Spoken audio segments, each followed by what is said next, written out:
Good evening, everyone. Welcome to our final week for PPA 500. So we are just about done. As of tonight, your final Canvas essay will be submitted. And if you haven't done it already and will be graded, then the very last thing you have to do in this class is that final assessment that we talked about in class last week and will then be due by midnight on this coming Saturday, February the 21st. We have I think progressed along very well. So we only have two main topics left to cover in this class. Management of human resources, a foreshadowing of PPA 577, and then management of financial resources, which will give you some insight into some of the topics that you'll then be covering when you get to PPA 555, public budgeting and finance. So those are the only two topics we'll be covering tonight. I think that we'll have ample time to cover those topics and probably be able to make this a little bit of an early evening for you. But before we get into that, I do want to bring one thing to your attention that came to light on Monday morning at 9 a.m. So two days ago. Um, I don't want to bore you with a lot of the details, but what has happened is that the CSU Chancellor's Office has decided to issue new directives on faculty workload. And to make a very long story as short as possible, what that means for us is that we are very limited in terms of workload for full-time faculty teaching in the program. Now, I think that our schedule is going to remain relatively stable. I don't think we're going to have many changes to our schedule. The only changes we may have moving forward is we may have to have some different instructors than we had originally planned. But that's not unusual, and that happens in every cohort. But I have our schedule up on the screen for you as it currently looks, and it looks pretty much the same as when you start the program 6 weeks ago. Obviously, this course officially ends on Saturday, the 21st. Fortunately, we probably will not need to have a Saturday Zoom session, and you'll just be able to spend that time on Saturday putting the finishing touches on your final assessment. Then, as originally scheduled, the next course you go into will be on Saturday, February the 28th. So it starts up relatively quickly. And that is Public Sector Human Resource Management, PPA 577. That course originally was going to be taught by Dr. Martin, but Dr. Martin, no longer under these new workload restriction requirements, no longer has the workload flexibility to be able to do that because technically this class, this 577 class, your next class, since it begins and is completely in the spring semester, uh, he would only be able to do one spring course. He's already done a spring course. So what we are doing here is we are bringing in, oh, wait a second, that's not correct. No, I don't, is that correct? Yeah, that is correct. Okay. So we're still kind of deciding whether Dr. Linda Marie Sundstrom or Dr. Ed Martin will be able to teach it. We're not sure yet, but the course should still carry on as scheduled. As you see in the schedule, we'll go and double check that again. Then public budgeting, that course will be taught by Dr. Scott Williams. Dr. Scott Williams has agreed to teach your 555 course. That course, Dr. Williams has taught in the distance learning program. He has taught it on campus, is very well versed in budgeting and finance. He has his PhD. He also is a longtime finance director here in Southern California, so does a great job in that course. Dr. Tina Zhao, who's our graduate advisor, should still be able to teach your policy analysis course. Your 660 course, organization theory, that begins in the fall, that will still be with me. So the next time that you have to suffer through one of my classes will be with the organization theory course. I'm going to circle back and double check on the 577. I do believe it is going to be Dr. Sundstrom, though. Yeah, I believe that we are 100% on that one. Dr. Sundstrom, as she's putting the 577 syllabus together, I don't think you've received the syllabus yet. We'll make sure that gets out to you as soon as it's put together, along with the textbooks as well. Dr. Sundstrom is an excellent instructor. Dr. Sundstrom has been teaching. She was originally a full-time lecturer here in the stateside program as well as the distance learning program. taught for us for about 12 or 13 years. Got a tenure track offer, and she has taught for many years at California Baptist University, ran their MPA program for several years, and now she is a full tenure professor at Cal Baptist. Dr. Sundstrom is a co-author of mine. We've co-authored a couple of articles together. She is also a regular contributor to Public Administration Times, which is one of the primary practitioner journals in the field of public administration. I think she publishes 3 to 4 articles per year in PA Times. So she knows what she is doing in terms of teaching HR. She's taught it here in the DL program. She's also taught it at Cal Baptist. And so she knows what she's doing in that regard. So yes, I confused myself for a second, but I believe there have been so many different manifestations of the two different schedules because, as you know, we've admitted two cohorts. And so the second cohort that we admitted will be beginning classes on February 28th. So they're starting a little bit later than you started. When they start with PPA 500, we had to change that instructor as well. And that's what kind of confused me. But yes, your next course, 577, will be taught by Dr. Sundstrom. Yes, we are, as soon as we have everything as finalized as we can get, we'll get that revised schedule out to you. But for the immediate future, that's what things are going to look like. February 28th, 577. And then on May 2nd, you'll start public budgeting. And on June 27th, policy analysis, and then org theory on August 22nd. And that will then take us all the way through until October. And then we may have to make a few staffing changes after that. I'll have to look into it. I do believe that we are still good with Dr. Butts teaching your research methods course because that's a fall course, so he should be fine there. I also think we're still good with Dr. Martin teaching your urban affairs course because that is a winter course. So the next time we would have to make any changes, hopefully, if everything goes well, famous last words, will be maybe when we get to May to your directed research. But that is May of 2027. So we will worry about that when we get there. But as soon as I have the syllabus and the textbooks, we'll make sure that Geraldine gets that out to you. As soon as we have the finalized schedule, at least through the next year, we will get that schedule out to you as well. These workload restrictions really have thrown a wrench into things for us with running a second cohort. Fortunately for you folks, since you're in the first cohort, the impacts will be much less on you, if hardly any impacts at all. Where we're really working very hard is to make sure that the second cohort that begins in a week, that cohort also has the staffing that keeps us within our normal operating practice as well as keeps us with NASPA accreditation standards. And we are just about there with the changes, but fortunately, again, for you, the changes will not be nearly as much as we see for the next cohort. So I just want to share that with you very briefly, just so you know kind of what is going on. These workload changes are coming directly from the chancellor, and so we have no control over them. The college had no idea that these changes would be implemented. Our department had no idea. The system had no idea. It's just something that literally came out of the blue, and we found out about it at 9 a.m. in a meeting on Monday morning. So you can imagine just over 48 hours removed from that, we're still working really hard to try and figure everything out.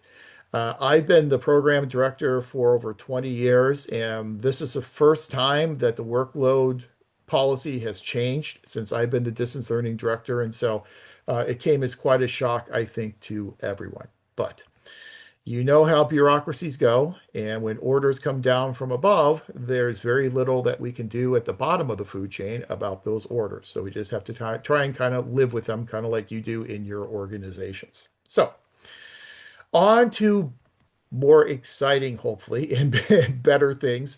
Let's then move into our final two topics that we will be covering here in PPA 500.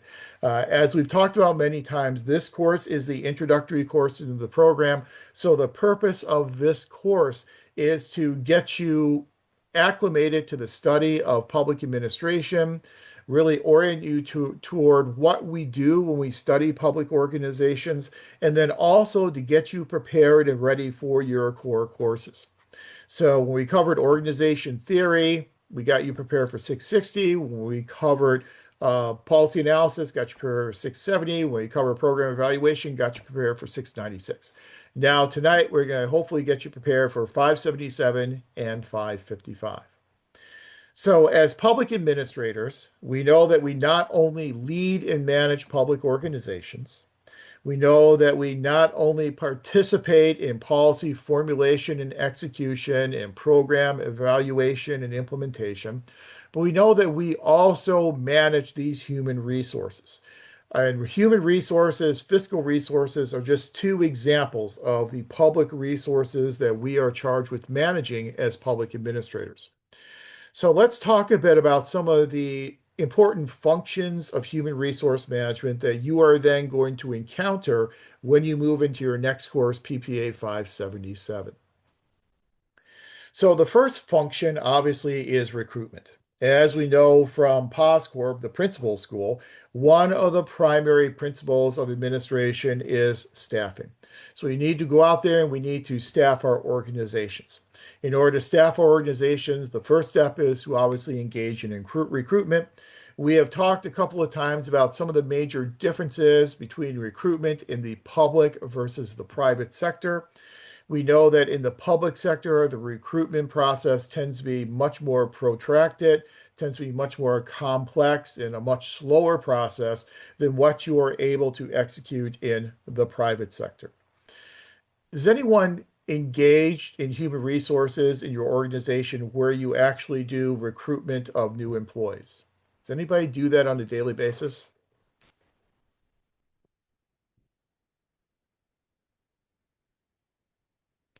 If not, then I'll go ahead and kind of share again how we tend to do it here at Cal State Long Beach. Okay, Robert, you said you did on your last job. Could you kind of share what the process was like in your last job of doing recruitment and hiring? Yeah, sure.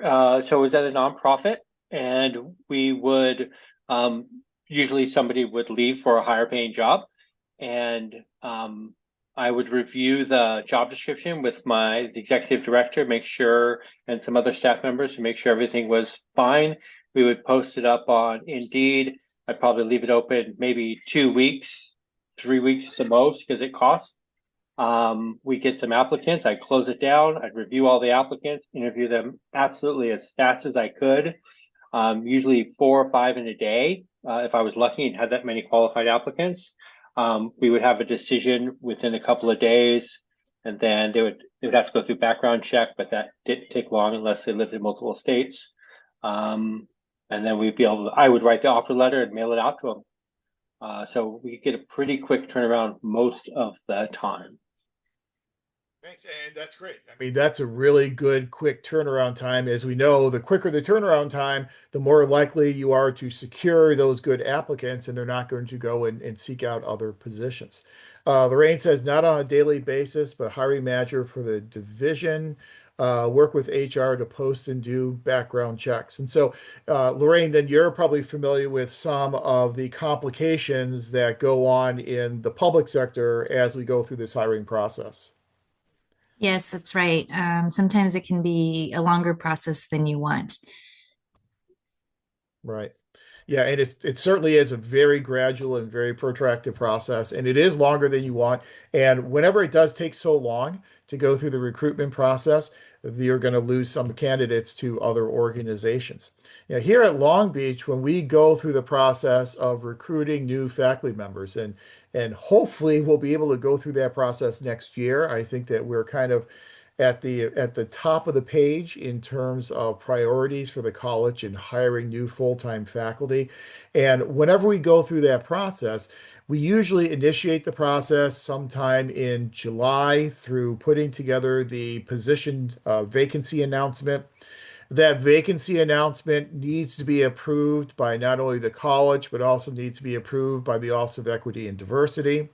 We then have to put together a search protocol. That search protocol needs to list the timeline. It needs to list where we are advertising that position. That search protocol also needs to be approved by both the college as well as the university through the Office of Equity and Diversity. Once those two things have been approved, then we can go out and advertise. Typically, the university will advertise for every department in the Chronicle of Higher Education. That's kind of their basic advertisement. But if you want to go beyond that, you have to pay for it yourself as a department. And so sometimes we will advertise through a site called publicservicecareers.org. We'll also advertise through sections in the American Society for Public Administration. So we'll advertise through their section on women in public administration. So we'll do that type of targeted outreach. We'll also do targeted outreach to other underrepresented populations as well. And we need to do that. That's a requirement of our recruitment strategies. So in the past, what we have done is we have advertised in the with the National Association of Black Political Scientists and several other types of organizations. So we do that type of targeted recruitment. So it can get to be very expensive. If you're recruiting, you're in 5 or 6 different sources. Obviously, the more sources you use, the more expensive it becomes. Then you solicit those applications. When those applications come in and you have your cutoff date, and usually our cutoff date for applications will typically be August 31st, so at the very end of August. Then once you hit that date, you have all your applications. Then you have to put together your applicant pool, and that applicant pool then gets submitted to the college as well as equity and diversity to be reviewed to make sure that that applicant pool represents an adequate, diverse applicant pool. So you have to get your initial applicant pool approved.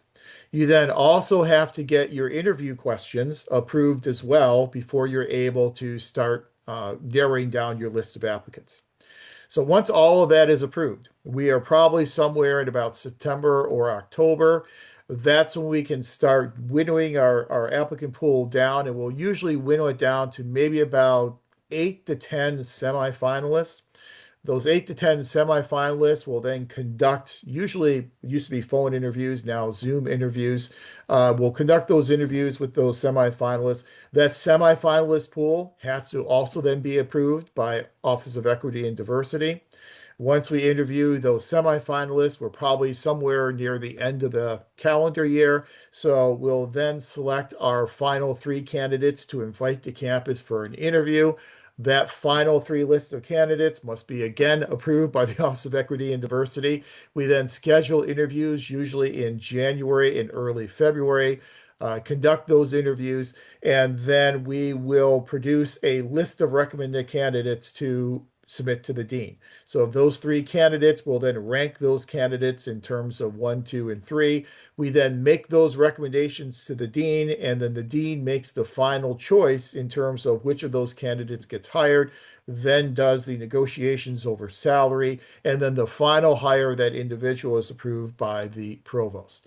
By the time we get to actually hiring a final candidate, typically we're usually somewhere in early March before we actually extend an offer. So we started advertising in July and we're extending an offer in early March. Do we lose a lot of candidates? We do lose some candidates in that respect. But that's the process because we have the values of creating a representative bureaucracy, protecting individual rights. So it is a much more protracted and complex process that we go through as compared to perhaps a private university that may not have to follow all those same types of steps. So recruitment is certainly less time than DPSS. Yeah, I've heard that there are some organizations, and DPS is one, that really take even longer than that in terms of hiring. And sometimes the hiring process is 9 months to a year, maybe even longer than that, over 2 years. Now, that's a very long hiring process. But yeah, I've heard that it's really a very gradual and very protracted process. But that's kind of the life that we live here in the public sector. So once we get our candidates identified, then we have to select the candidate that we're going to hire. And so the second step, obviously, second function is the function of selection. We know that in the past, in the public sector, to select candidates, we relied very heavily upon examinations. And up until 1982, the federal exam that was used was referred to as the PACE exam, PACE, the PACE exam. The PACE exam stood for Professional Administrator Competency Exam, I believe is what PACE stood for. That was kind of the centralized test that was administered by the Office of Personnel Management for people when they applied for federal positions. We abolished the PACE exam in 1982 because we found the PACE exam was not terribly valid. And that's one of the reasons why not just the federal, but state and local governments have really started to move away from the use of examinations. And instead of using examinations, we tend to use knowledge, skills, and abilities. So a much more holistic review of an applicant's file. Examinations can certainly suffer from a lot of threats to validity. So for an examination must first be content valid. It must have what we call content validity. Content validity means that the substance of the examination must very closely represent and correlate with the content of the job itself. And there's a very famous court case, Griggs versus Duke Power Company, that really establishes this standard for content validity. In the Griggs versus Duke Power Company case, the company was using examinations that were not tailored to the job. So the job could have been a custodial type of job. And the questions on the exam were questions about, calculus and certain types of skills that you do not need in order to perform well on the job. That exam did not have content validity. So the substance, the content of the exam must align with the substance, the content of the job that's being hired for. So it needs to have content validity. We also want our examinations to have what we call predictive validity. Predictive validity simply means that the examination is a strong predictor of success on the job. So that people who perform well on the exam then perform well once hired into that position. So we have some predictive validation methods that we use. And so in a predictive validation method, you would administer the exam to your candidates. You would score those candidates on that examination. You will then hire the top scorers and the bottom scorers. You would then bring them in the organization on a probationary basis and see how they perform. And again, if the exam is valid, then those who performed well on the exam will then perform well once hired onto the job. That's predictive validation. Another form of that is what's called concurrent validation. And in concurrent validation, you take a sample of your existing employees, your top performers on the job, and your bottom performers on the job, and then you administer the examination. And it's just kind of reversing the logic. And so that's what's called concurrent validation. And there are a lot of different types of validity that we have to worry about with exams. But one of the primary problems with exams is that a lot of these exams had a cultural bias built into them. And so, because of that cultural bias, because of all those threats to validity, we really have moved away from the use of examinations overall at all levels of government, unless it's for a position that has a specific skill set that is required. And so, if you're hiring a computer scientist that needs to have certain types of coding skills, I don't know what coding skills you need now with AI, but you need certain types of coding skills, we may still use an examination for that. But in the past, the way the process would work, at least at the federal level, is it was a very centralized process guided by Office of Personnel Management. So OPM would develop the examinations, they would administer the examinations, and then the results of those exams they would then use to create an eligibility list. The eligibility list would either be the top three or the top five scorers on that exam, what's known as a rule of three or a rule of five. And then the agency could only interview and hire people who were on that eligibility list. So it's a very centralized type of process. In the past, at the local level, we had civil service commissions, and some areas still have civil service commissions. But when I was in graduate school, one of the projects that I worked on as part of my fellowship was working with a civil service commission to help develop examinations for that county that all the governments, local governments of cities and townships within that county would then use those examinations. We would then score those exams. We would create the eligibility list for those cities and counties and then give them the eligibility list to tell them who they were then allowed to interview and hire off of that list. But again, we're moving away from those exams and moving more toward a holistic review of knowledge, skills, and abilities. So we'll review a person's educational background, their experience as represented by their application file, look at their recommendation letters, their references, and that will be a much more holistic way in which we'll use to hire people. Some organizations are still using what are called assessment centers. Assessment centers are an approach where you bring people, your applicants in on, say, a Saturday morning into a simulated work environment. Then, in that simulated work environment, they will produce work similar to what they will be producing on the job. That allows you to see them do the actual work they're going to be doing on the job in the assessment center and give you more information in terms of who you are going to hire into the position. Now, clearly, those assessment centers have a couple of major flaws. One flaw is the Hawthorne effect. We know when people are being watched, when they're being observed, they tend to behave differently. That's a basic maxim from Elton Mayo of all social science research methods. So these people are probably going to work harder in that assessment center to get the job than perhaps they will once they are hired. Secondly, assessment centers are very expensive, they are very time intensive, and a lot of organizations just don't have the resources to put into these assessment centers. So, chances are for a lot of public sector positions today, it's knowledge, skills, and abilities that we are going to use for the purpose of selection. Now, we do have some preferences that are added on, especially if you think about in terms of veterans preference.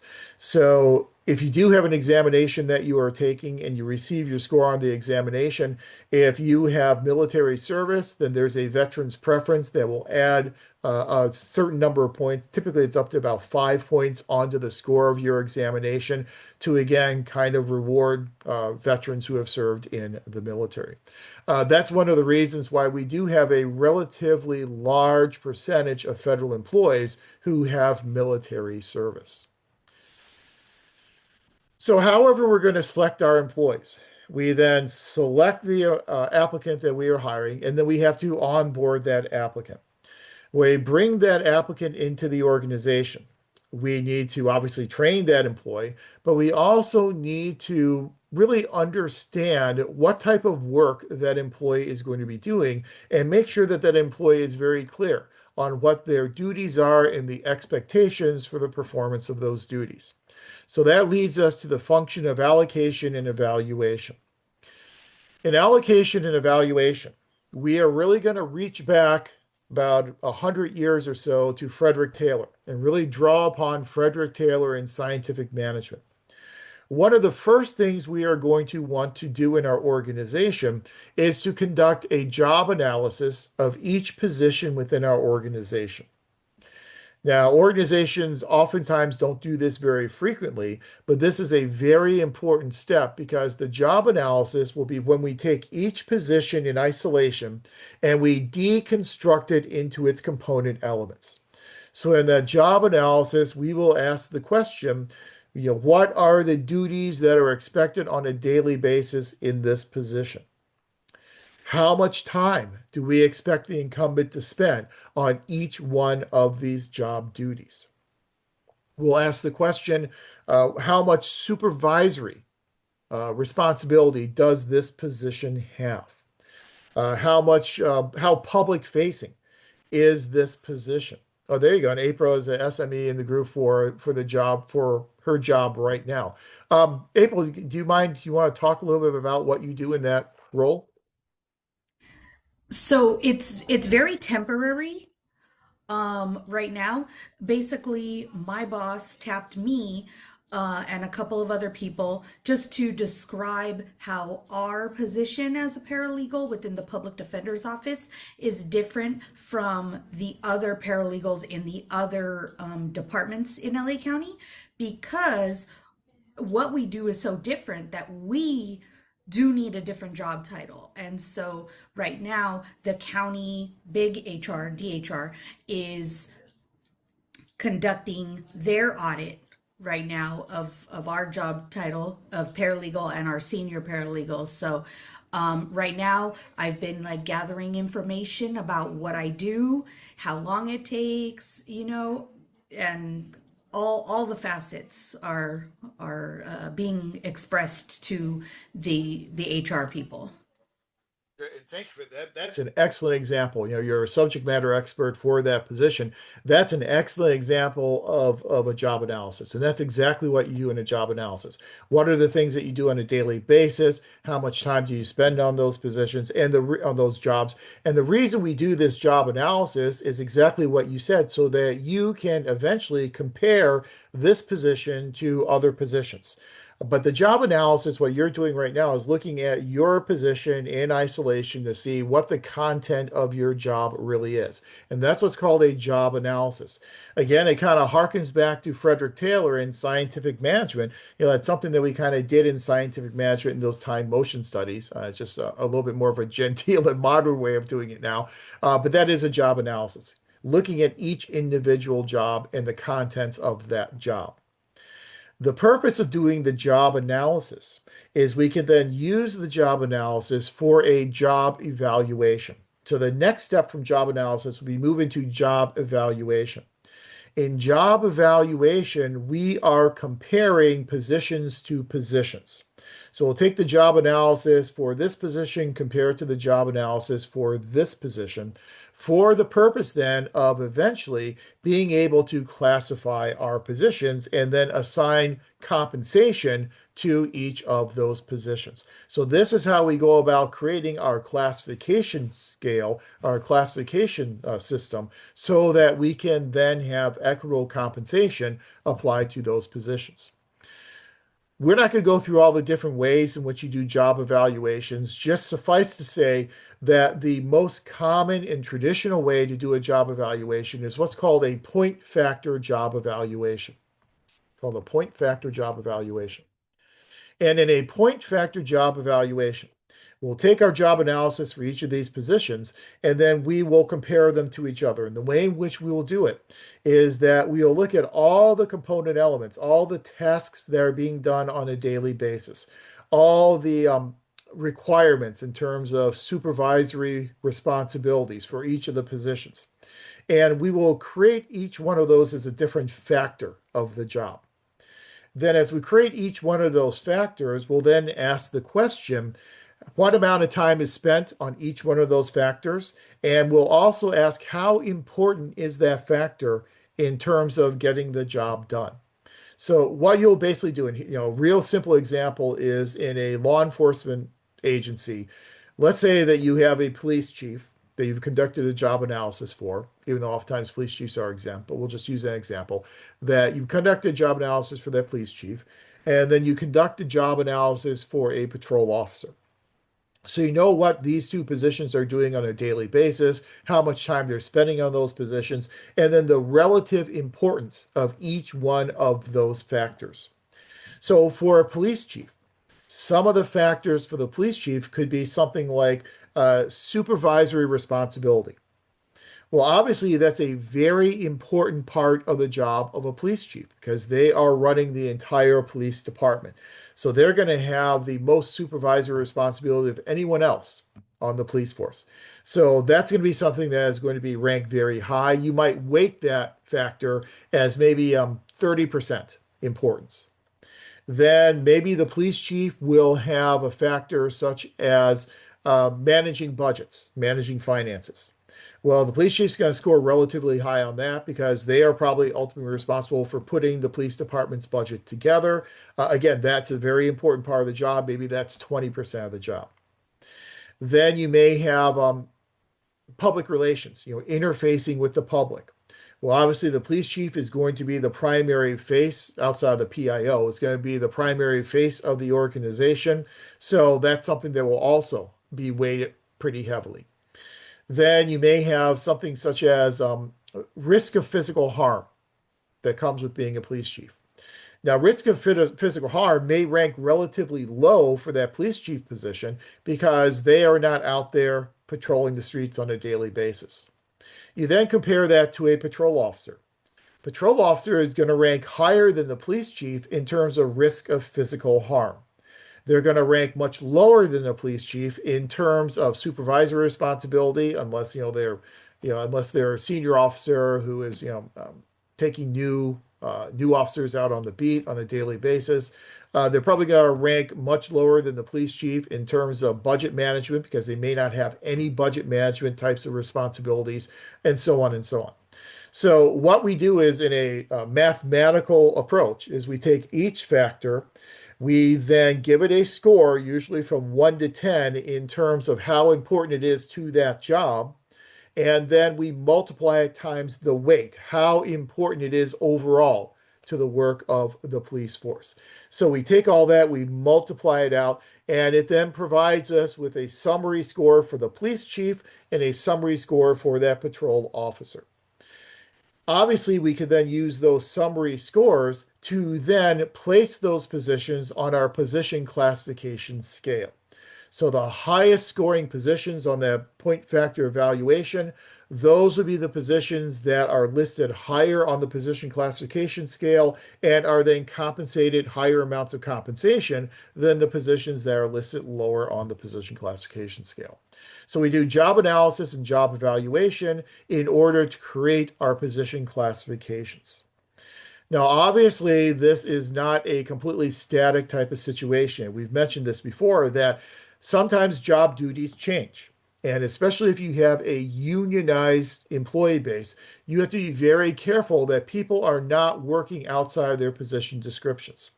So if they are doing work that is not part of what we determine in their job analysis, that is obviously going to be a problem. So what we sometimes have to do is engage in reclassification studies. And April, it kind of sounds like your organization's going down the road toward, if not already in, a reclassification study. And with reclassification study, we are going to go through this process again, do the job analysis, job evaluation, and determine if that job should be classified at a higher step on your stepping column position classification system. The problem with doing reclassifications is if an employee asks for a reclassification and we approve it and their position gets reclassified and they get paid more money, then everyone else in the organization is probably going to also then ask for a reclassification study. So these reclassification studies can really mushroom. They can become exponentially bigger and bigger as more people request them. In my district, about 2 years before I left, we embarked upon a reclassification study for all the positions within our organization. That reclassification study was still going on when I retired from the school board almost 2 years later. And Brendan says you do reclassification each year. I'm sorry, I gotta move this. It's a 5 year cycle for various positions. That is a great approach to use in the district because that keeps you up to date on the work that's being done. Unfortunately, my district had not done a reclassification study for several years and decided we're going to do the whole thing all at once. And granted, COVID interrupted it, and so I gotta acknowledge that. But it did really take over 2 years for them to get this reclassification study done. There are some very big implications, as you know, for people working outside their description, especially if they are unionized. If they are being asked to if they're asked to be doing things that are beyond their position description, they can then grieve that to their union. The union can then demand a meet and confer with the agency over that grievance, and then the two parties will have to sit down and try and decide what to do about employees working outside their description. Uh, Oftentimes, the way in which those get resolved is, at least temporarily, they'll get resolved with a memorandum of understanding. saying that, yes, these positions are outside your description, and so we're going to sign this agreement, providing you with some additional compensation until we are able to then do a reclassification study. Um, how do you keep up with reclassification done effectively? It's very difficult to keep up with reclassification. A lot of agencies will just do reclassification when it is requested on the part of employees. Now, it sounds like Brendan's district is really out in front on this and is doing a good job of being proactive with the reclassifications.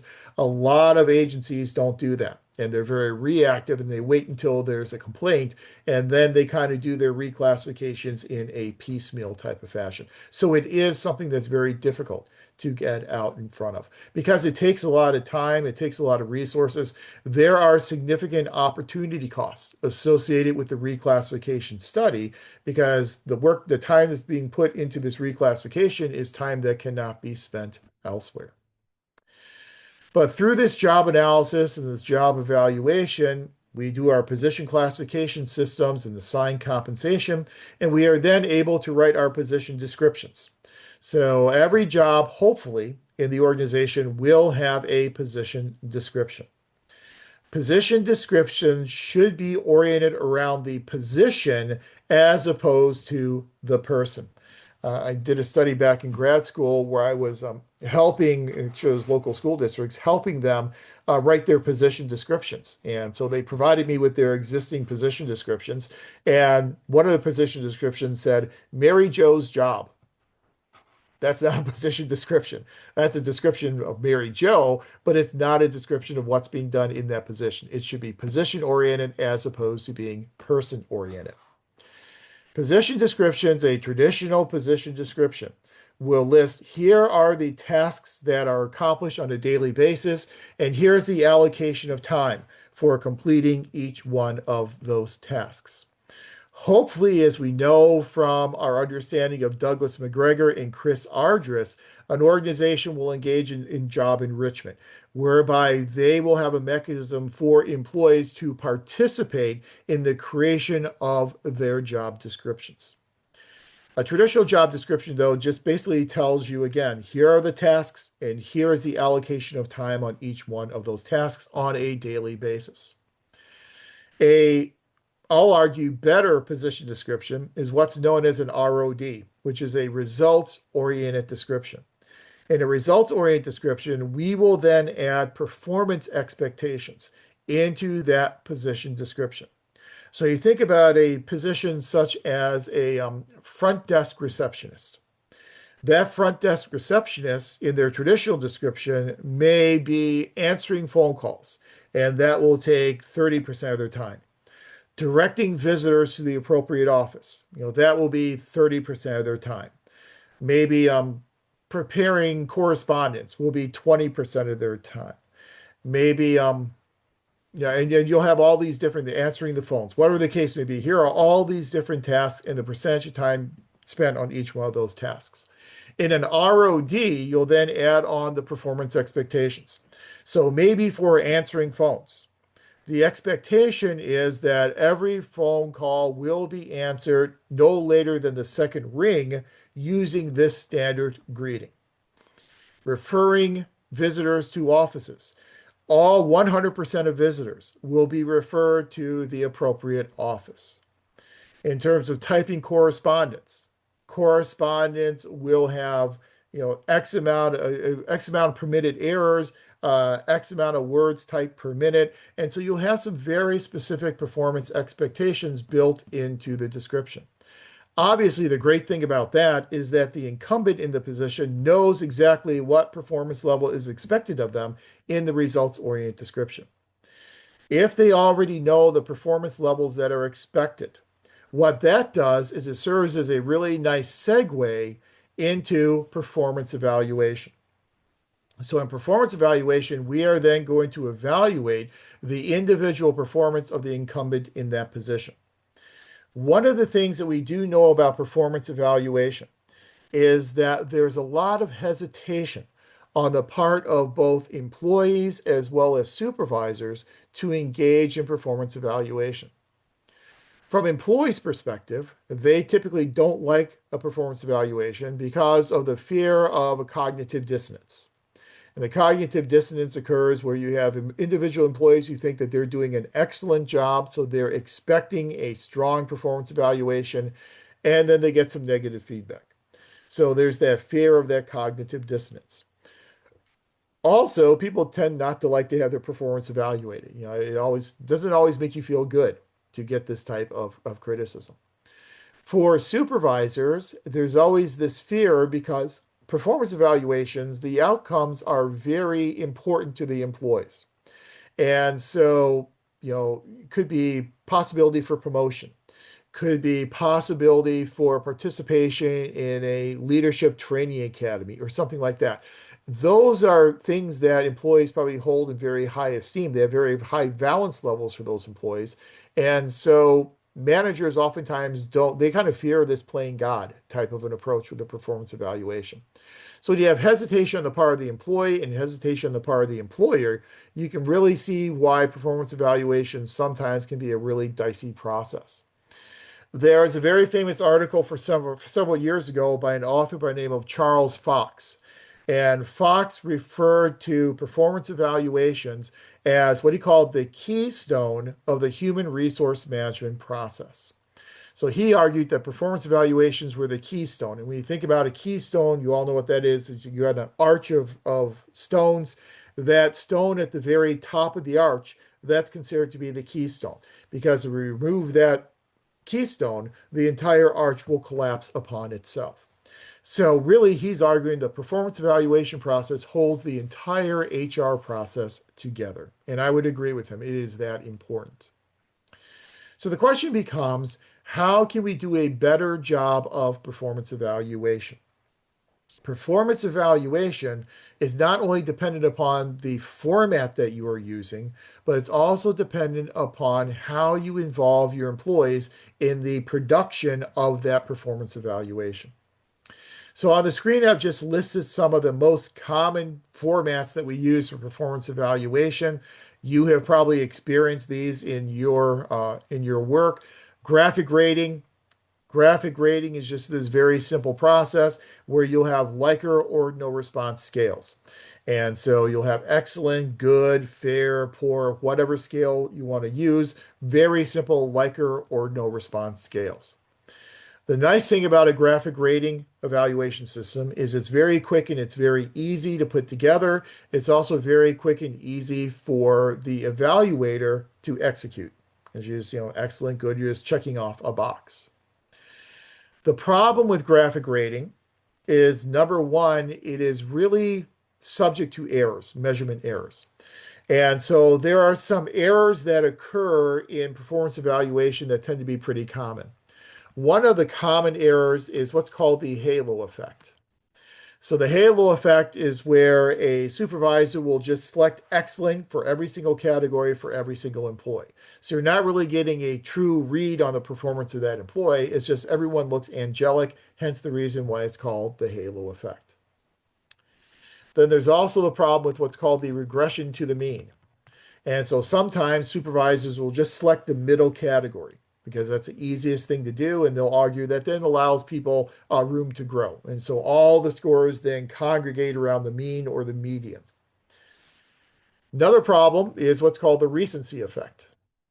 The recency effect is that supervisors will evaluate the performance of employees based upon their most recent interaction with that employee. Well, that most recent interaction may not correctly represent the overall work pattern for that employee. So there are all these measurement errors that are associated with graphic rating. But the biggest problem with graphic rating is the lack of formative feedback. When you don't have formative feedback, it's difficult for people to know how to improve their performance. So I got a good. How do I get excellent? What can I do to get excellent? Graphic rating will not tell you that. If you want that information with graphic rating, you have to combine graphic rating with an essay type of approach. So you have some type of open-ended type of response from the supervisor to provide that type of formative feedback. So evaluations can be used for formative feedback, for summative feedback, or a combination of the two. Hopefully, good evaluation systems will combine both formative as well as summative feedback together. See, Robert says a supervisor has to keep a spreadsheet of everything he accomplished and worked on. Oops, just lost that. Hold on a second. Gotta move some things around here. There we go. Everything of the work that you did, told there was no way for her to know everything I do over a year when she writes my evaluation. And yet April agrees with that. Yeah, that is very common because yes, the person who knows best what's going on in that job is the incumbent who does that job on a daily basis. So supervisors do need to reach out to those employees so they can really understand what that job is all about because they don't have the same proximity to the performance as the incumbent would have. And so I think that's a very common practice. Forced choice. That's another format that we can use. Forced choice would then provide for the supervisor, here are statements that you can select that will reflect the performance of the employee.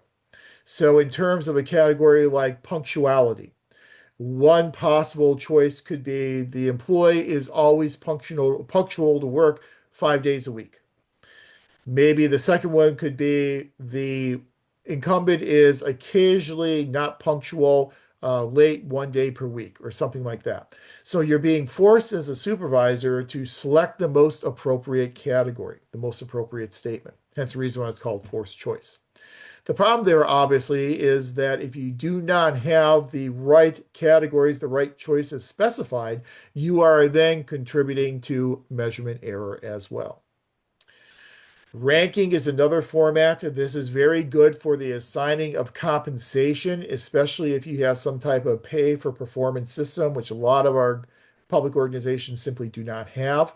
But in ranking is just what it sounds like. You rank performance from a high of one down to however many employees you have. The problem with ranking is obviously it's either an ordinal or it's either a collapsed or a continuous ordinal measurement. With ordinal measurement, we know that we're not able to measure the distances between those different rankings. So the person who ranked number one may be a much better performer than the person who ranked number two, or they could be very close in their performance. We don't know that with a simple ranking system. So the approach that is typically recommended and has been recommended for a while is a BARS approach. And BARS stands for a behaviorally anchored rating scale. So in a behaviorally anchored rating scale, you link up the rating with a certain type of behavior. So you're telling the employee if you exhibit this specific behavior, this will then lead to this performance evaluation. So it's kind of like you see in grading rubrics in a syllabus. So excellent, an A is this behavior. So you get an A if the paper is complete, it addresses all of the requirements in the assignment, it is devoid of typographical errors, and it introduces new and insightful ways of looking at the information. There's the behavior that will lead to an A on the assignment. Then a B, the behavior will probably be somewhat less than what would be expected for an A. So maybe it's complete, it's well written, it's devoid of typographical errors, it addresses all the required elements of the assignment, but it does not produce new, insightful ways of looking at the information. That might be a B. A C could then be if maybe omits one important part of the assignment, or if there are typographical errors, and so on and so on. So the nice thing is that we are linking the performance with the behavior that's expected. This provides both a summative as well as a formative approach. And this is how we can kind of combine summative and formative evaluation together into one evaluation format. Nothing is without disadvantages. And so, as we can guess, the major disadvantage of a behaviorally anchored rating scale is the amount of time it takes to produce that type of a rating scale. So, it's going to take you a lot more time as a supervisor to do performance evaluation with this as compared to something like simple graphic rating. But the format is obviously important. It should be something that provides both formative and summative feedback. However, involving the employee in the performance evaluation process is also a very important dimension. And as Abel and Robert talked about, when a supervisor involves you in the performance evaluation process, then the employee is going to have more faith in the process. The more faith they have in the process, the more faith they will have in the resulting outcome. That's kind of, again, what we had talked about weeks ago with Martha Durthick and policy implementation. The more the implementer is involved, the more likely they are to have successful implementation. It's the same type of thing here with performance evaluation. Then we run into the problem of training and development. So if you have an employee who receives deficient scores on their performance evaluation, we in the public sector then are required to provide the required training and development to help that person remediate their poor performance. That's not necessarily something you have to do in the private sector, especially if you're dealing with a non-unionized employee group. But here in the public sector, we need to provide opportunities for training and development. So deficient performance, we then provide opportunities for training and development. Then we reassess the performance at a later point in time. If the performance is still deficient, then we can offer different types of training and development to that employee, then reassess their performance at a later point in time. And it's kind of, lather, rinse, repeat. And so we end up doing this. We have to document in the public sector that any type of dismissal or any type of sanctioning is not the result of just one deficient performance evaluation, unless the employee is probationary. Now, a lot of the downsizing of the federal government we saw over the last year, a lot of that downsizing dealt with probationary employees. And so federal employees who are in their first 2 years of employment are on a probationary status. On that probationary status, you could probably make an argument that a deficient performance evaluation could be enough to discipline, sanction, or dismiss that employee. But if you're not on probationary status and you're a career civil servant, you are going to be expected as a supervisor to provide that person with multiple opportunities for training and development to remedy their deficient performance. So training and development becomes a very important part of this whole evaluation type of process. The problem with training and development is that, and there you go. Yeah, Lorraine says we provide performance improvement plans. They have the same type of thing, I understand, here at Cal State Long Beach. And so if you are a faculty member and you're a full-time lecturer and you have some type of deficient performance evaluation, then they can put you on a performance improvement plan and give you a year or two in order to raise your performance. And we'll then plan out, here are all the different types of trainings and the different types of conferences you can go to and workshops in order to improve your teaching. So yes, performance improvement plans are very important parts of this entire evaluation process. And that's a great point. But training and development is expensive. It takes time. And when you're sending people to training, you are then taking them out of their daily functions. And so there are those opportunity costs again. You have to make decisions about in-house versus out-of-house training. Some of these training programs, even the in-house training programs, can be extremely expensive. Our former dean, a couple of deans ago, and we go through a lot of deans at this college. A couple of deans ago, our former dean decided that she wanted to build on the kind of like the accepted behaviors of faculty and staff members within the college.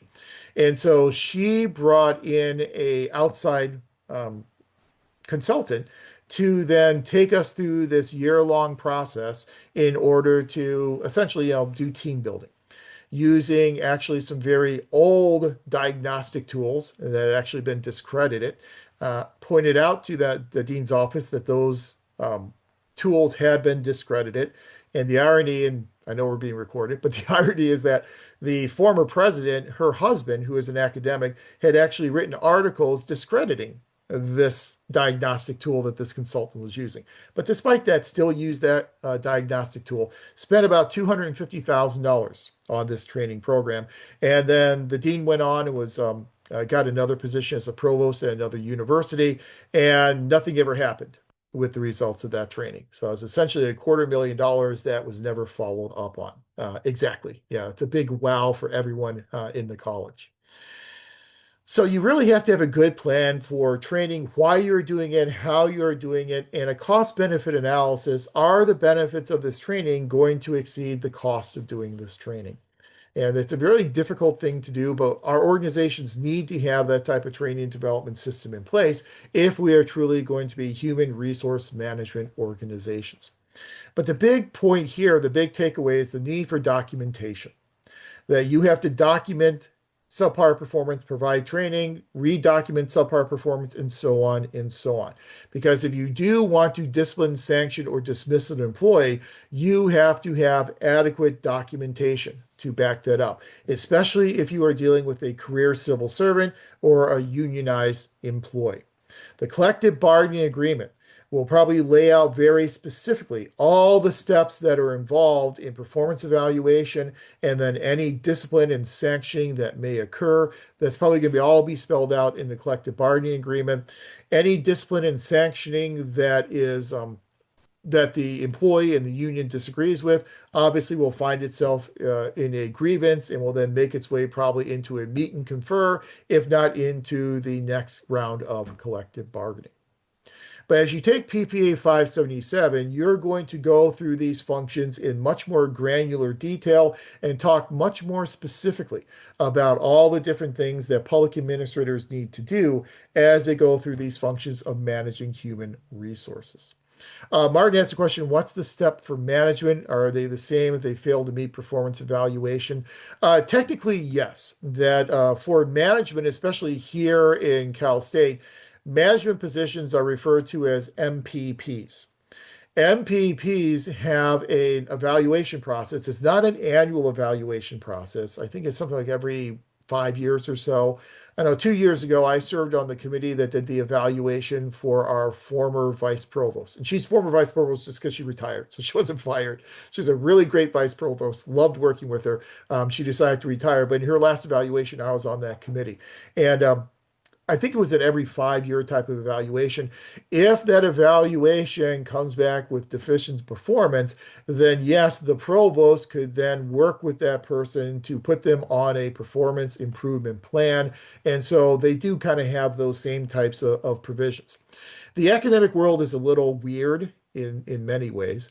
But one way the academic world is weird is that a lot of these MPPs, like deans and associate deans and provosts and vice provosts, they come from faculty positions.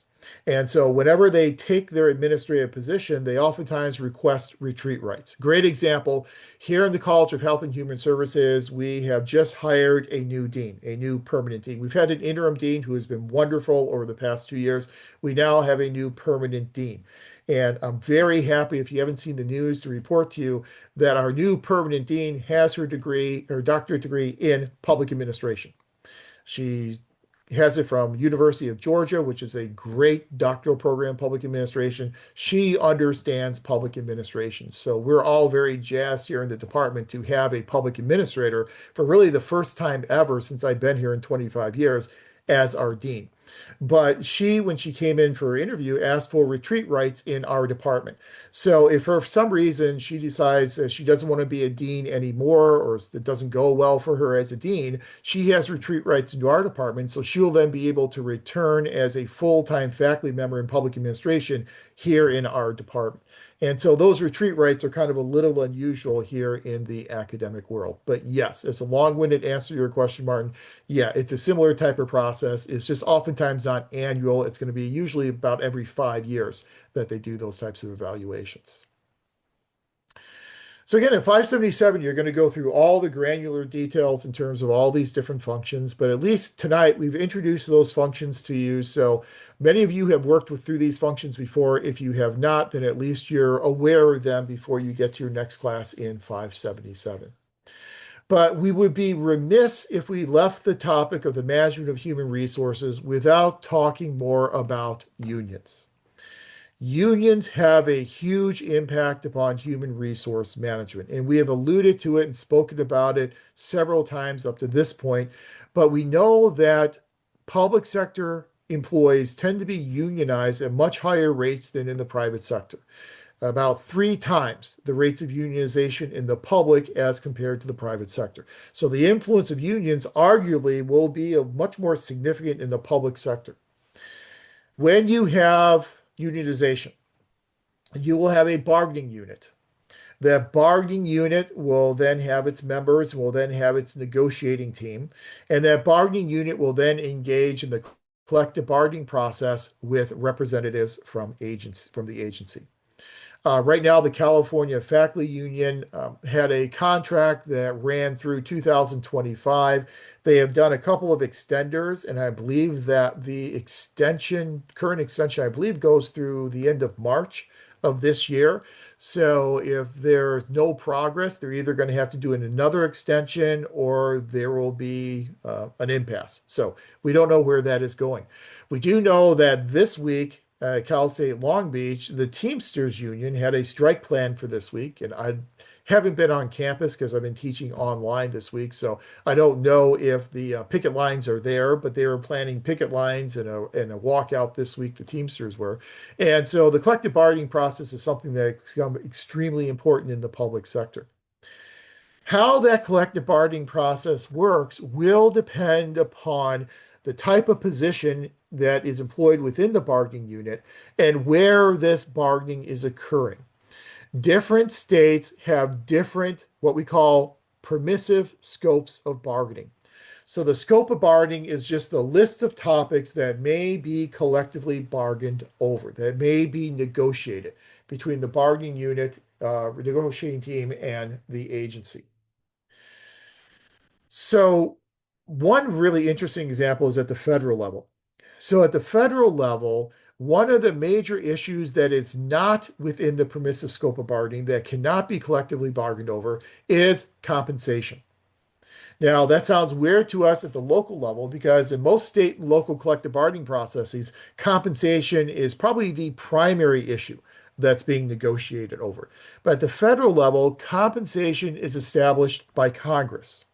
So Congress establishes compensation for federal employees through the general schedule that we had talked about. I think it was last week we introduced it, as well as through legislation.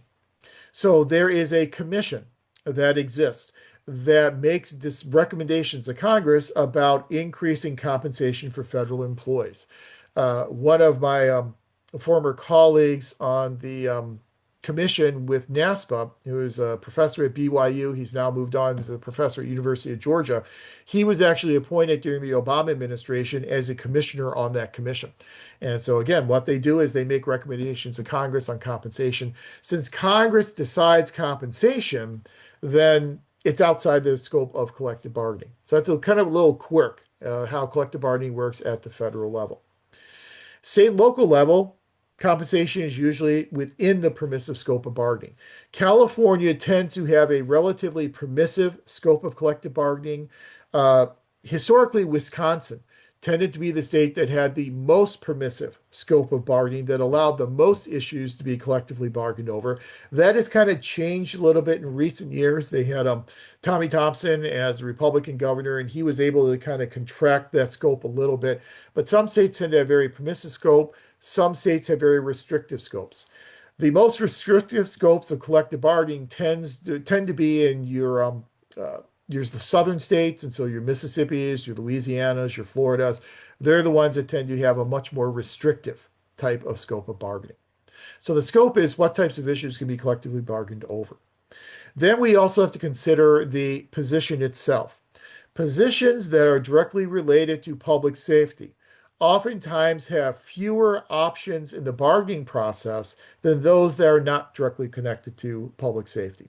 We learned that back in 1981, the Reagan administration, with the air traffic controller strike. So Reagan was able to fire the striking air traffic controllers, and the Federal Labor Relations Authority supported the Reagan administration's actions because the argument was air traffic controllers are central and essential to public safety, so therefore we can preclude them from going on strike. You have the same thing with public safety. So if you have law enforcement or firefighters, oftentimes, depending on state law, they could be precluded from going on strike. That's why we have these things like blue flu that we hear about in police agencies, that whenever there is a labor disagreement, since they can't go on strike, they will call in sick, and that's why they call it blue flu. So there are some ways around it. But the position will determine how many options the union has in the collective bargaining process. So not every position and not every state would they be allowed to go on strike. Yeah, Martin says used to work at the airport. Unions are a very touchy topic. They've always been a very sensitive topic ever since the firing of the air traffic controllers in the 1980s. I think you can make a good argument that the air traffic controller union still does not have a whole lot of faith in the Federal Labor Relations Authority, and the antecedents for that date all the way back into the early 1980s. So you have the two sides that have a collective bargaining agreement. When that collective bargaining agreement is getting ready to expire, they will then sit down and renegotiate a new collective bargaining agreement. Sometimes there are what are called reopeners in collective bargaining agreements, where you'll come to an agreement, and that agreement, that collective bargaining agreement, will be good for 3 years. However, the union may negotiate a reopener on salary after 2 years. So everything else in the collective bargaining agreement is set in stone for 3 years, but after 2 years, they can then start negotiating salary again. That's what's called a reopener. Here in California, in our collective bargaining process, we also have what is called sunshining. Sunshining is where both parties will then make public their proposals to the other.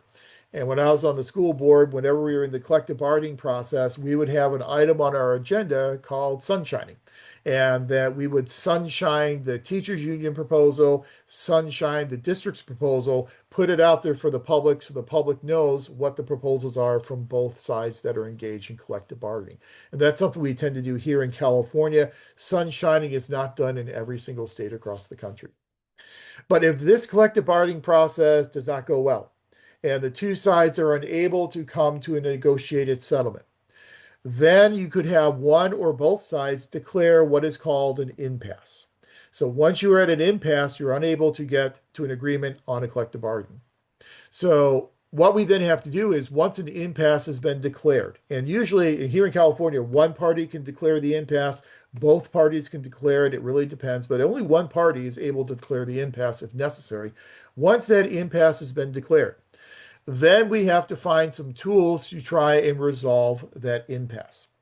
The organization here in California that is the corollary to the Federal Labor Relations Authority is CalPERB. And CalPERB is the Public Employee Relations Board. So CalPERB has oversight over the collective bargaining process for state and local employees here in California. So if the union, for example, declares an impasse and says we cannot come to an agreement, then they can go and seek out some resolutions for that impasse. They can seek out resolutions with CalPERB. They can seek out resolutions with the federal government. There are a variety of different ways in which you can do it. One impasse resolution strategy is what's known as fact finding. And this is a very common resolution approach that is used at all levels of government. In fact finding, what you would do is you would request an outside fact finder to come on site. And that fact finder would then review the proposals from the union and from the agency.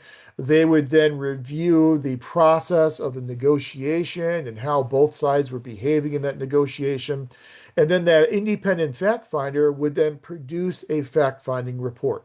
So this is an external person who's producing this fact finding report. It is just that. It is a fact-finding report. So typically in a fact-finding report, you will not have any type of recommendation that is given. It'll just be, here are the facts from this negotiation. That fact-finding report is then embargoed, and it's typically embargoed for at least a 2-week period. In that 2-week embargo, the only parties who get to see the fact find report will be the negotiating team for the union and the negotiating team for the agency. So it is kept hidden from public purview for at least 2 weeks. That allows the two parties to review the report, and then hopefully that report will then put pressure on one of the two parties to work harder to come to an agreement. If you are the agency and you read through this fact finder report, and this fact finder report is making you look really bad in the negotiation process, you don't want that fact finder report to go public. And so you're going to work really hard to try and come to a negotiated settlement before the fact finding report is released. And so it really is supposed to light a fire under one of the two parties to get the job done. In addition, a second impasse resolution is mediation. So here in mediation, we can bring in a third party trained mediator to sit down with the union and with the agency and try and hammer out their differences. The federal government has an organization called the Federal Mediation and Conciliation Service, the FMCS, the Federal Mediation and Conciliation Service. Federal Mediation and Conciliation Service contracts with trained mediators and then sends those mediators out as requested by unions or by agencies to try and engage in this mediation. When I was in my undergrad school, I was in political science, and one of my professors was a trained mediator contracted with the Federal Mediation Conciliation Service. He was literally never on campus because he was always being sent to one government, one local area, one another local area all over the country. So we had class canceled a whole lot. It was before we had online education, and so we just kind of did our work on our own. But he did a lot of this type of mediation. Mediation does not have a binding agreement. It's just an attempt to try and get both parties to work together. If you really need to come to a negotiated settlement, the third approach is the one that is probably going to get you there quicker, and that's what's called arbitration. So you bring in a third party arbiter, and that arbiter will then look at both proposals. And if you really want to come to a conclusion, there is what is known as final offer binding arbitration. Final offer binding arbitration. In final offer binding arbitration, you are guaranteed to get a result because the arbiter will come in, will look at the agency's last proposal, will look at management's last proposal, and will pick one of those two proposals. The proposal that the arbiter selects will then become the collective bargaining agreement. So one party is definitely going to win and one party is definitely going to lose. It is definitely a zero-sum game, but it's a way to make sure that in pretty quick order, you will be able to resolve this impasse. That's final offer binding arbitration. See, does the MOU typically outline the timeline for when the union can reopen the bargaining process? Can you reopen the process at any time? Typically, that is going to be laid out in either the CBA or the MOU. And so those are those reopeners. And so you'll say we have a 3-year collective bargaining agreement with a 2-year salary reopener. And so after 2 years, even though the collective bargaining agreement hasn't expired, you can then reopen negotiations over salary. So it allows you to talk about issues before the collective bargaining agreement is coming to an end. So it just allows you to do it a little bit early. It's an incentive for the union to sign the contract because even if they're not terribly happy with the contract, they know that maybe in a 1-year reopener, in 1 year, maybe financial situations will be better in the state, and they can then start negotiating about salary increases after 1 year rather than having to be locked into their current salary for 3 years. Yeah, the difference between that's a really great question, Rena. The difference between an MOU and the collective bargaining agreement. A collective bargaining agreement is comprehensive. So the collective bargaining agreement is agreement over all the issues that are being collectively bargained over. So, for an example, I believe the California Faculty Association collective bargaining agreement, I don't review it, but I believe it has 42, 41, or 42 articles. Each article is something different. So, one article will be about, faculty rights, one will be about, valuations, one will be about, discipline, one will be about, workload. And so you've got all those topics covered in the collective bargaining agreement. MOUs tend to be more narrow in nature. And MOUs tend also to be a little bit more temporary as well. So you may have a 3-year collective bargaining agreement that covers all these issues under the sun, but then you may have to have a temporary MOU for maybe if someone's working outside their position description. So MOUs tend to be more narrow and they also tend to be more temporary. We had a situation in my district where in COVID, we had a situation where we had some staff that were required to do some things that were not within their position description, but they had to be done because of the impacts of COVID and remote education. And so what we had to do is sit down in a meet and confer and hammer out an MOU that would say throughout the duration of COVID, as long as COVID is going on, then we are going to compensate these employees at X amount of dollars extra for doing these extra types of duties. And so it's a much more temporary and narrow type of an approach. That's a great question. We would hope that both parties come to the collective bargaining table with good faith bargaining. Good faith bargaining means that both parties come to the table wanting to make a deal and wanting to make a fair deal.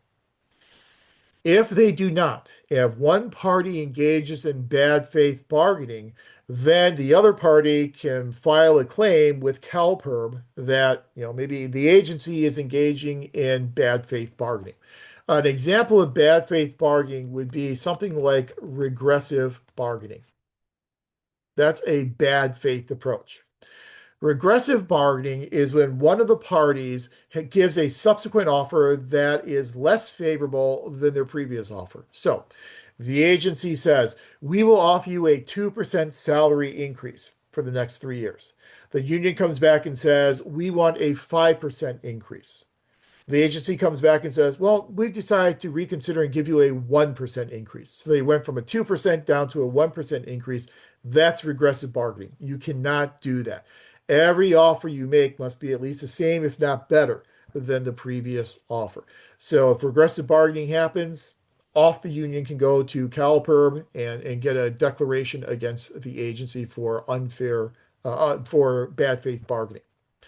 Also, you can, as a union, file ULPs with CalPERB, and ULP is an unfair labor practice. So if the agency is not allowing its employees to organize into a bargaining unit, the people who want to form that bargaining unit could say that that's an unfair labor practice. We need to be allowed to form a bargaining unit just like all these other employees in the agency have been allowed to form a bargaining unit. They can take their unfair labor practice claim to CalPERB. If the if the agency is again having people work outside their description, they can take a ULP to CalPERB. For funsies, check out the LA County ERCOM websites full of ULPs and violations of MOUs. This is not an unusual situation to have unfair labor practice claims being lodged against agencies. It happens all the time. And usually, it's a violation of the collective bargaining agreement. It's a violation of an existing MOU. So we do have that governing body of CalPERB here in California. The corollary to that is obviously the Federal Labor Relations Authority at the federal level. So the big takeaway here is that, as we've said before, when we manage human resources in the public sector, we as public managers are far more limited in our flexibility and latitude in managing our employees because they are number one, career civil servants, and they are number two, unionized. So we have to live within career civil service protections. We also have to live within the protections afforded to our employees by that collective bargaining agreement. Since collective bargaining has made it much more complex for managers to know what they can and cannot do in managing employees, a lot of those big HR issues have now been centralized into human resource management offices. So we allow the experts, the HR experts, to make those types of decisions as opposed to putting that burden on our managers because there are just so many stipulations that you have to adhere to in managing human resources. But again, this is just the very tip of the iceberg in terms of how we manage human resources in the public sector. You will get a lot more detail and a lot more flesh on the bones, as I like to say, when you move into your next class of PPA 577. So for tonight, that is our first function of a public administration, managing these human resources. Then the second major function that we have for tonight is managing those fiscal resources. And that is what we will talk about after we take a break. So let's go ahead and take a break until 7:35. Come back at 7:35, and then we'll move into our final discussion for the course, and that is management of financial resources.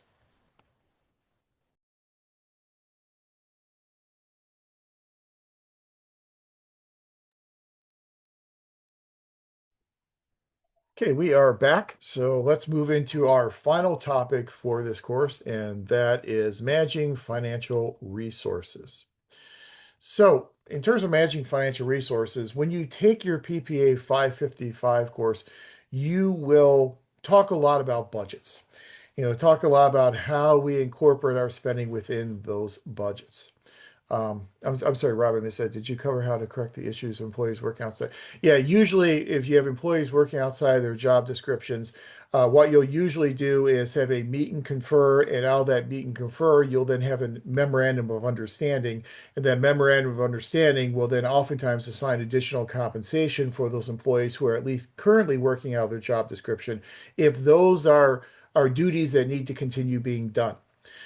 For the long term, though, if you have people working outside their descriptions, you're probably going to need to look into a reclassification study, because that reclassification study will be longer term, because that's when you will then reclassify that position to then include those additional duties if those are ongoing duties. So the question really is, how temporary are those duties that they're doing? If they're temporary through a memorandum of understanding. If they're permanent, then you're probably going to have to redesign the job through a reclassification study. Absolutely. Happy to answer it. So most of what you're going to talk about in 555 will revolve around public budgets. And the course is public budgeting and finance. And so part of the course looks at budgeting, the other looks at some of the elements of public sector finance. So let's start by talking about budgets. So if you've worked with public budgets before, especially at the state or the local level, you're probably well aware that we have different types of budgets that we use. But I think it's important for us, before we talk about the different types of budgets, to really understand how important public budgets really are to not just public organizations, but to the entire society as a whole. When we think about a public budget, we usually think about budgets as being kind of a statement of, here is the amount of money that we are spending next year, and this is what we are spending the money on. So it's, dollars and cents, how much we're spending and what we're spending the money on. However, I would recommend to you that as you move forward into 555, think about budgets from a deeper perspective, and really think about budgets as being statements of societal priorities. Because in a budget, we are going to be dealing with infinite demands and trying to respond to those infinite demands with finite resources. Whenever we have those finite resources, it means that we are going to have to prioritize. We're going to have to make choices between spending money on project A or spending money on project B. So a budget really is a statement of societal priorities. I think that's an important distinction, because once you start defining a budget as a statement of priorities, you really kind of amp up the importance of that document. Now it's not just a statement of dollars and cents. Now it really is about what we prioritize as a society. So in this statement of priorities, this budget, depending upon what level of government you are working at, there are different types of these budgets, different types of these statements of priorities. At the state and local level, state and local governments tend to maintain two different types of budgets: operating budgets versus capital budgets. Operating budgets will be for the day-to-day functioning of the government. So your salaries, your benefits, your supplies, your maintenance, your utilities, all those things that keep the government organization operating, those are going to then be in that operating budget. The second type of budget that state and local governments use is the capital budget. And the capital budget will be for these high price tag, long lifespan types of capital projects. And so a new recreation center, a new city hall, a new senior center, bridge reconstruction, a new connector across your city. Those types of things are going to be in your capital budget. It's important for state and local governments to maintain this separate capital budget, because a lot of these projects are so costly that if you would dump them into your operating budget, it would be impossible for you to balance your budget. Most states, including states like California, require that local governments balance their revenues and expenditures. Now, there are a lot of loopholes you can get around, but basically, you have to balance your revenues and expenditures. So, if you have a $100 million recreation center you're dumping into your operating budget, it's going to be next to impossible for you to balance the budget.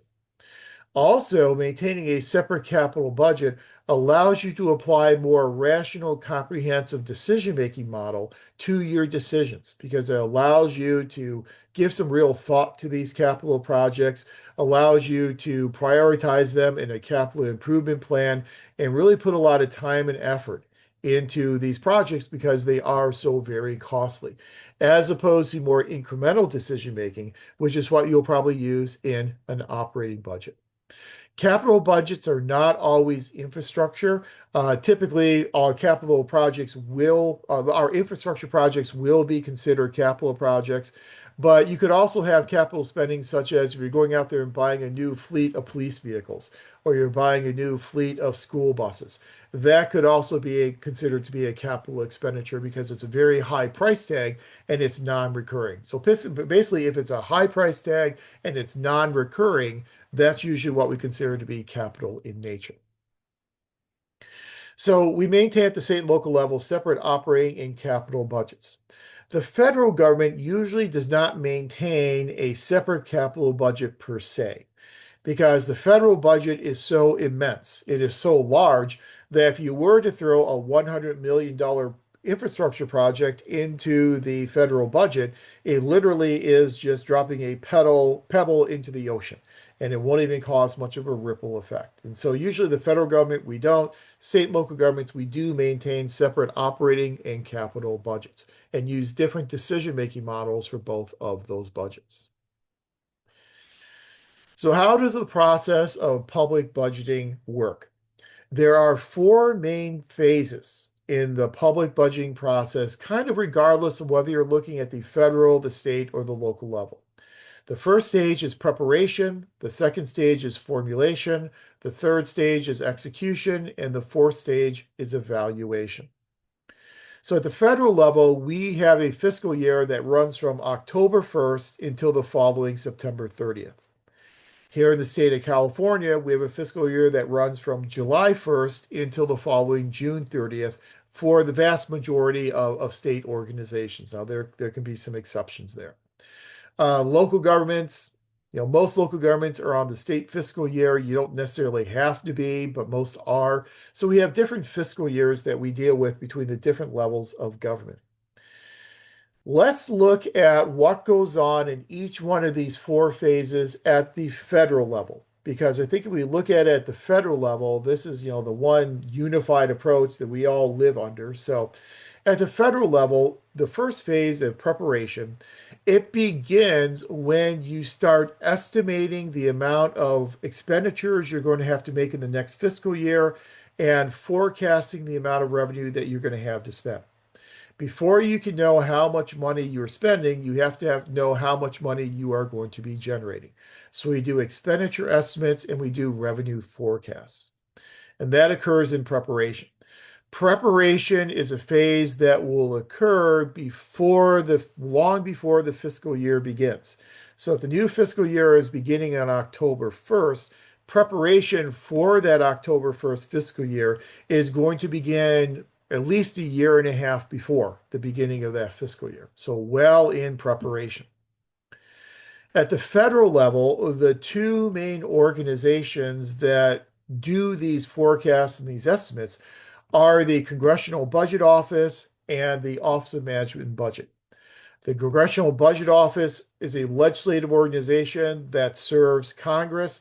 The Office of Management and Budget is an executive organization that serves the president.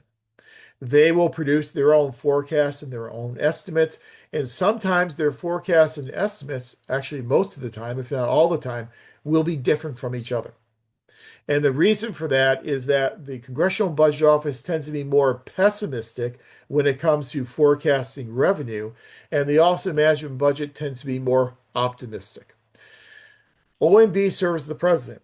And so it's natural that OMB is more optimistic because they want to forecast higher levels of revenue that will help fund all these new policies and proposals of the president. CBO tends to be a little bit more conservative with their forecasts. And they use different, we won't get into it, but they use different types of statistical modeling approaches. They use different discount rates, and the specifics of how they put their numbers together are different between the two organizations. The corollary organizations here in the state of California are the Legislative Analyst Office, the LAO, which is the corollary to the Congressional Budget Office at the federal level.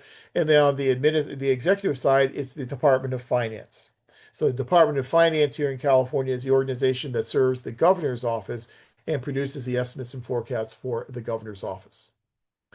Again, just like at the federal level here in California, the forecasts that you get from CBO oftentimes look different than the forecasts that you get from the Department of Finance. Different methodologies and different orientations.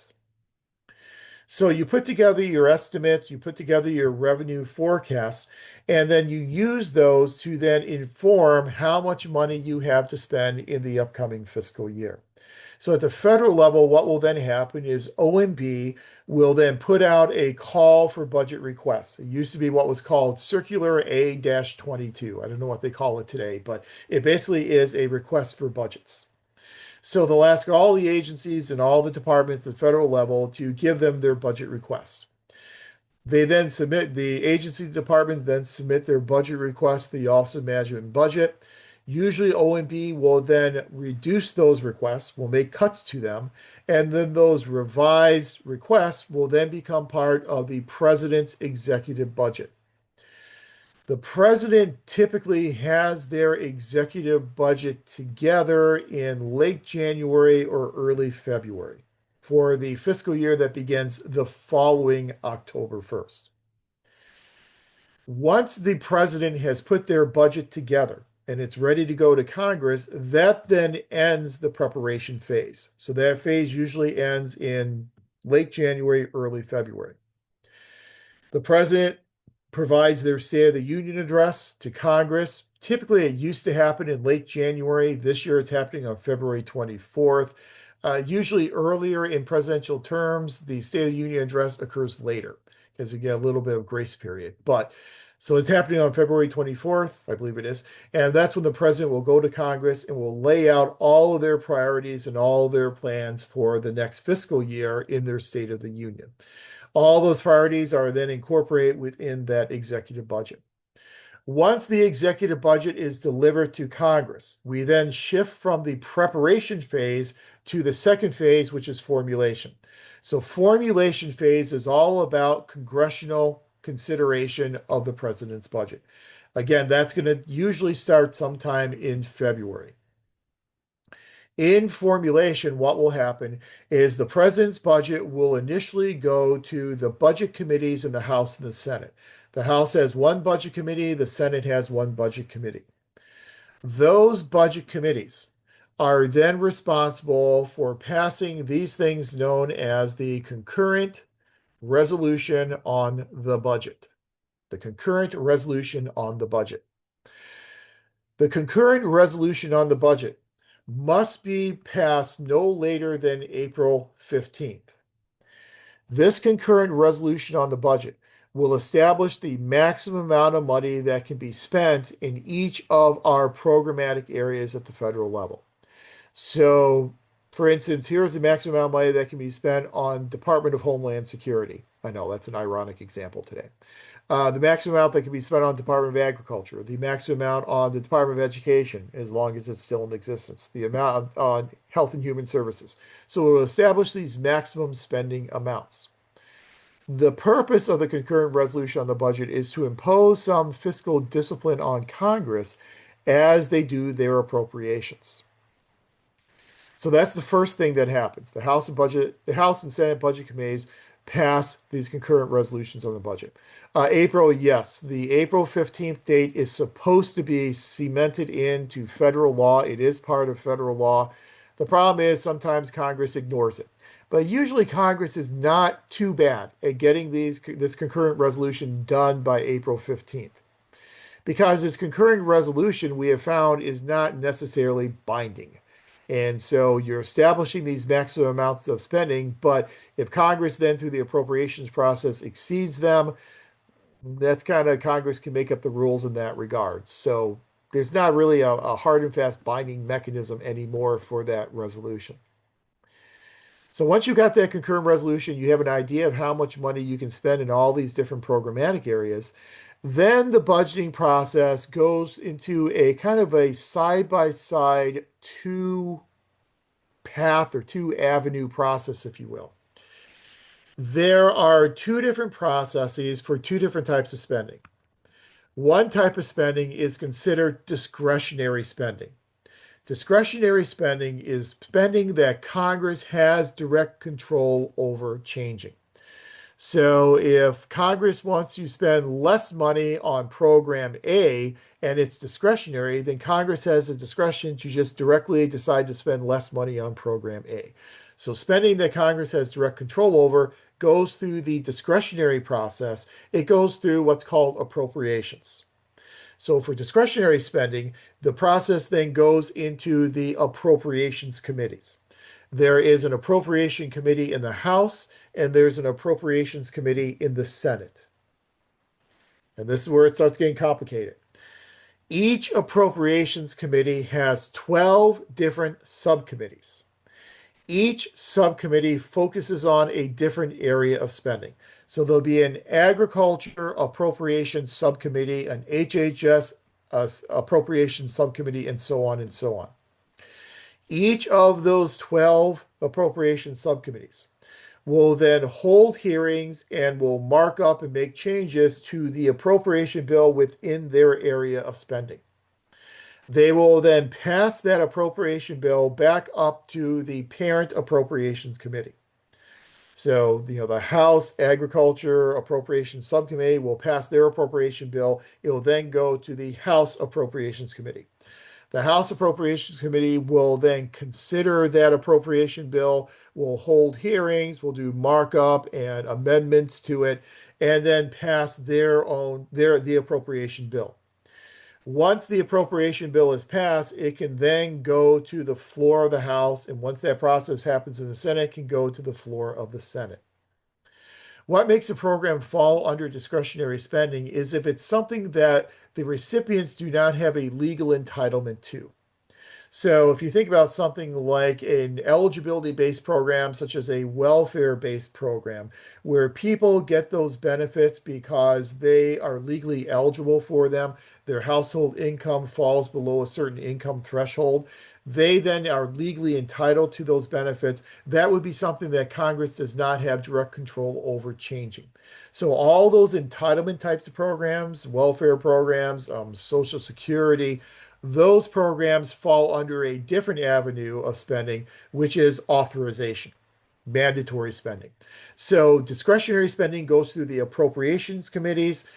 Mandatory spending goes through authorization committees. So that goes through the authorization process, which is kind of a separate process that goes on in Congress. The difference here is if you have an entitlement-based program like Social Security, and Congress wants to spend less money on Social Security, they cannot directly reduce the amount being spent on Social Security. They have to do it indirectly by changing the eligibility requirements. So Congress could raise the minimum retirement age to 70 years old. If they raise it to 70 years old through the authorization process, they are then ensuring that fewer people are eligible for Social Security benefits, which will indirectly reduce the amount of money that's being spent on Social Security. So if they don't have discretion over directly changing the amount being spent, that spending then has to go through the authorizations process through what's called mandatory spending. Yeah, I'm just never going to retire. Yeah, that's kind of what I'm feeling like as I see that age just continue to creep up and creep up. I've always said that I'll do about 25 years at Cal State Long Beach, and I am finishing up my 25th year with no end in sight. So I might be here for another 10 years. We'll see. So you've got those two different paths that are going on as Congress is considering the president's budget. So for discretionary spending, what will happen is Congress needs to pass all 12 appropriation bills no later than the beginning of the new fiscal year on October 1st. So by September 30th, all of those appropriation bills, all 12 of them, should be passed by Congress. We know from our reading of Article 1 of the Constitution that the way in which legislation proceeds is all legislation must be passed in identical version before it can then go to the president for the president's signature.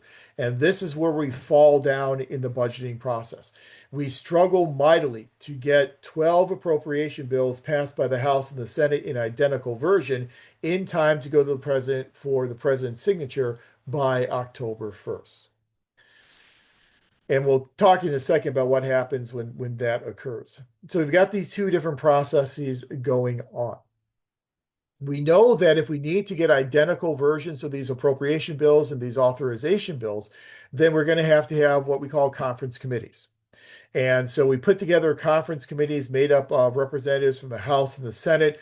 They will then get together to hammer out the differences to come up with a uniform version of the bill that then has to go back to the House and the Senate to then be debated and then be passed again before going to the president. Appropriation bills, as they go through the House of Representatives, before they can get to the floor of the House, they must also go through an additional step, which is known as the Rules Committee. The Rules Committee in the House of Representatives is the gatekeeper for what bills get to go to the floor and what bills are not allowed to go to the floor. In order to go to the floor of the House, a bill must have a rule passed that allows it to do so. In that rule, the Rules Committee will then stipulate the amount of time for debate once that gets to the floor, the number and types of amendments that can be added to it. Typically, with appropriation bills, they go to the floor under what's called a privileged rule. A privileged rule means that there can be very few and sometimes no amendments added to that appropriation bill to try and facilitate and speed up the process. The Senate is completely different. The Senate is a very egalitarian body, which means that every senator ostensibly is equal in power and stature. And so, technically, for something to go to the floor of the Senate, you need to have what's called a UCA, which is a unanimous consent agreement. And you can have one senator who objects and can hold up the consideration of a bill on the floor. You can hold up consideration a lot longer of a bill on the floor through the use of a filibuster. And you're all familiar with the filibuster. The filibuster is a technique that the minority party in the Senate can use to slow down or try and stop the passage of legislation. Now, in terms of appropriation bills, they're much more limited in their ability to filibuster. But if you do filibuster, that will just mean that you can get up there and you can talk for as long as you want. We saw Senator Booker set the new record for the longest speech in the history of Congress, surpassing Strom Thurmond's speech back in the 1950s.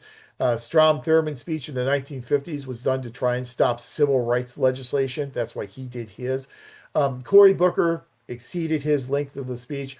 That's what a lot of people say, that's a filibuster. You just get up there and talk, and in the past they would read from the DC phone book or from magazines or whatever they needed to do in order to just delay consideration of legislation. In order to stop a filibuster in the Senate, you have to get at least 60 senators to agree to stop a filibuster. And so that magic vote that you have on that filibuster, it's what's called a motion of cloture, not closure with an S, but with a T, a motion of cloture. In order to get cloture and stop a filibuster, you have to have at least 60 members of the Senate to agree. Once you get at least 60 members to agree, you can stop a filibuster and then consider the legislation. So the Senate is a little bit more loosey-goosey in the way in which they operate. That's a technical term for you. Whereas the House is a lot more regimented and a lot stricter in terms of the rules that they apply. But let's say that the year that we're talking about, the example year, is exactly like every other year, which means that Congress doesn't get its job done on time. When Congress doesn't get its job done on time and these appropriation bills have not been passed by the beginning of the new fiscal year, we've got a problem. Because once the new fiscal year begins on October 1st, then those federal agencies no longer have legal authority to spend money. So the option for Congress then is we either have a partial government shutdown, so all those agencies where their appropriation bills have not yet been signed by the president, they will then have to furlough employees. And so we'll have all those agencies go into a shutdown. All the agencies that have had their appropriations bills passed, they can then operate as normally. So that's one option. And we're in a partial government shutdown right now, as we all know, because of the inability to pass the appropriation bill for Department of Homeland Security. So some functions, not all, but some functions, in fact, a minority of functions in DHS have been shut down because of this partial government shutdown. Now, DHS is still operating most of their functions. Over 90% of the things that they do are still going on because they had a lot of residual money left over from the one beautiful bill. I call it the Reconciliation Act from last year, from 2025. So they still have money left over from that, which they're backfilling some of their operations, and that keeps DHS running. But you either have a partial government shutdown, or if you want to avoid a partial government shutdown, your second option is to pass what I'll call continuing resolutions, or CRs. A continuing resolution will fund all those agencies where their appropriation bill has not yet been approved at a certain amount on a temporary basis.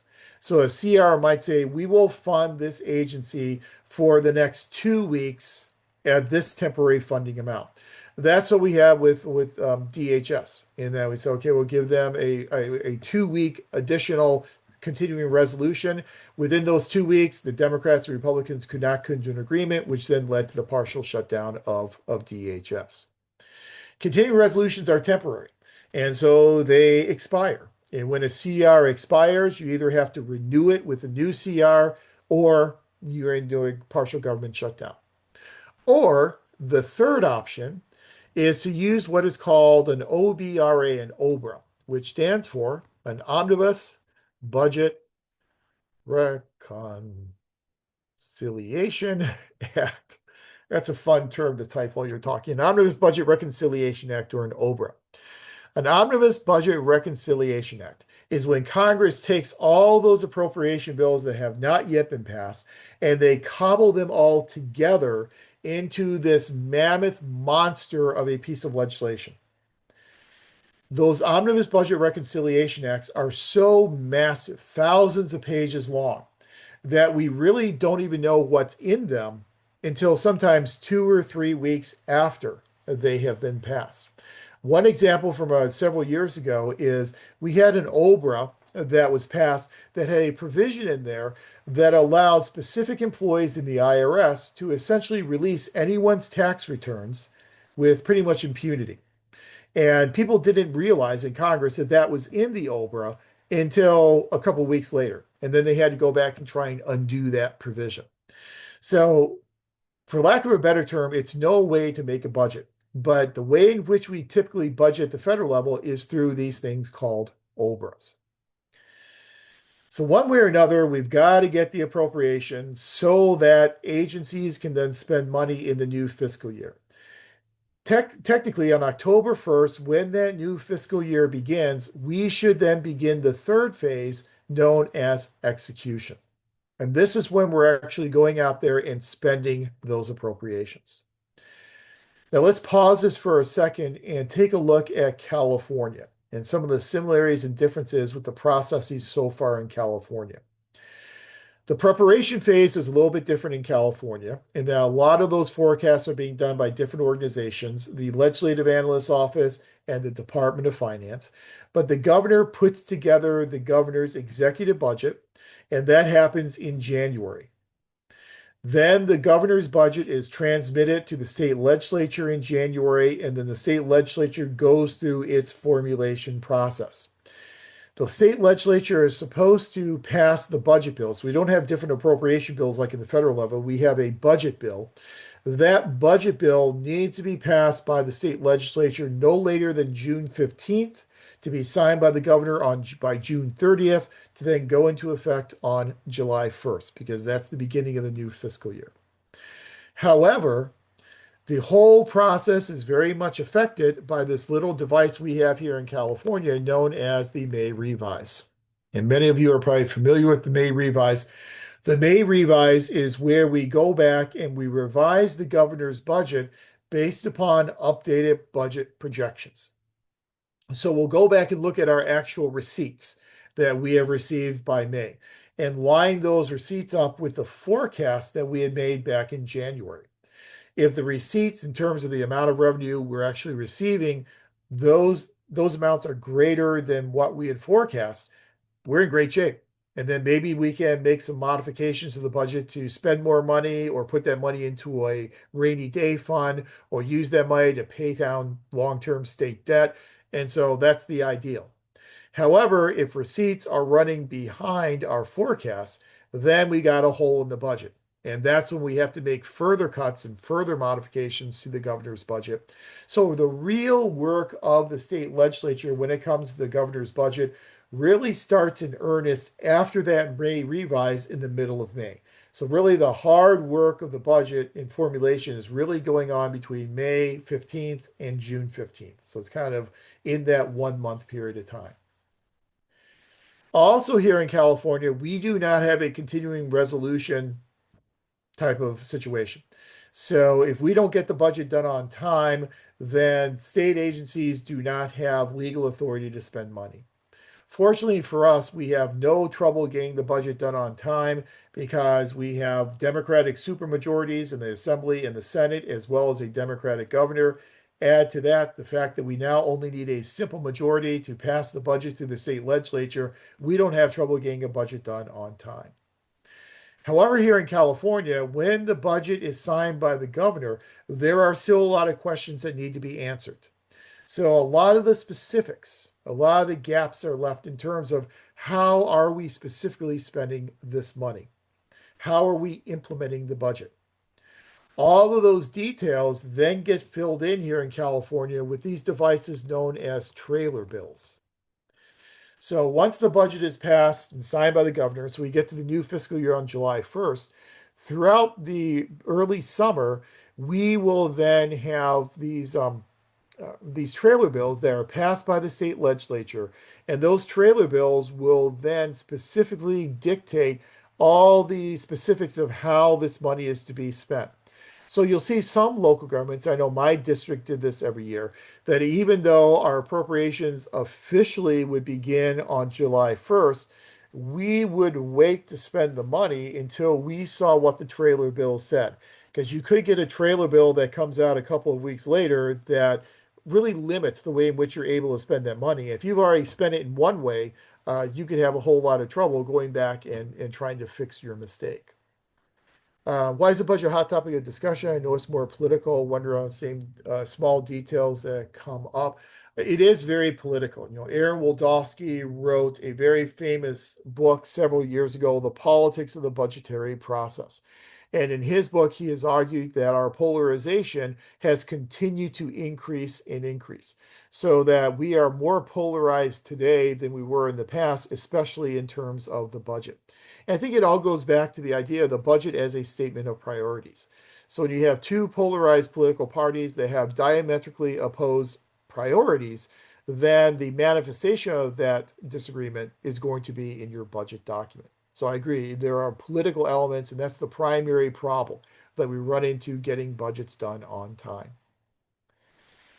But your third phase is then classism. Yeah, there is certainly, it's always been a lot of that. And we sometimes, I think you can make the argument that we have members of the Senate that are certainly, especially the Senate, who are certainly out of touch with the lives of average American citizens. We used to refer to as the Senate as the Millionaires Club. Now we're starting to refer to it as the Billionaires Club, and instead referring to the House as the Millionaires Club. We see members of the House witness their net wealth go up by many $1 million in 2 to 4 years in the House of Representatives. So there is a big problem with the members of Congress certainly being out of touch with the lives of ordinary citizens. So execution is the fiscal year when we're actually spending the money. Once that fiscal year ends, September 30th at the federal level, June 30th in the state of California, we then move into the fourth phase, which is evaluation. In the evaluation phase, this when we go back and we audit the books. We do our financial legal audits, we do our performance management audits, and we look back at was the money spent in its legally appropriated manner and how well did we spend the money? How well did we achieve our policy goals and objectives with how we were spending the money in the budget? So that's a very long-winded explanation of the budget process. The federal budget process is so complex. Mitch McConnell, who I know he's retiring and he's been ill lately, but Mitch McConnell years ago has said that he has been in the Senate for decades. And despite his decades in the Senate, he still doesn't understand all of the details in the federal budget process. You could not only teach an entire class on the federal budget process, you could offer an entire graduate program on the federal budget process and still probably not cover all the details. You'll get into some other details in 555, such as reconciliation and sequestration, but those are kind of beyond what we cover here in this class. Just want to kind of introduce you to the process of how we put these budgets together. But there are different ways in which budgets can look. There are different budget formats that we can use. And this is something that you will focus very much on in your public budgeting course. We are just going to kind of hit the highlights of what these four budget formats are and their advantages and their disadvantages. So the first type of budget format is called a line item budget. A line item budget also goes by the term object of expenditure budget. In a line item budget, we simply list here is what we're spending the money on, and here is the amount of money that's being spent on that line item. That's all the information that we get in a line item budget. It's a very traditional type of budget. It's a very simple and easy budget format to put together. Hence the reason why line item budgeting is by far the most common type of budget used at the local level.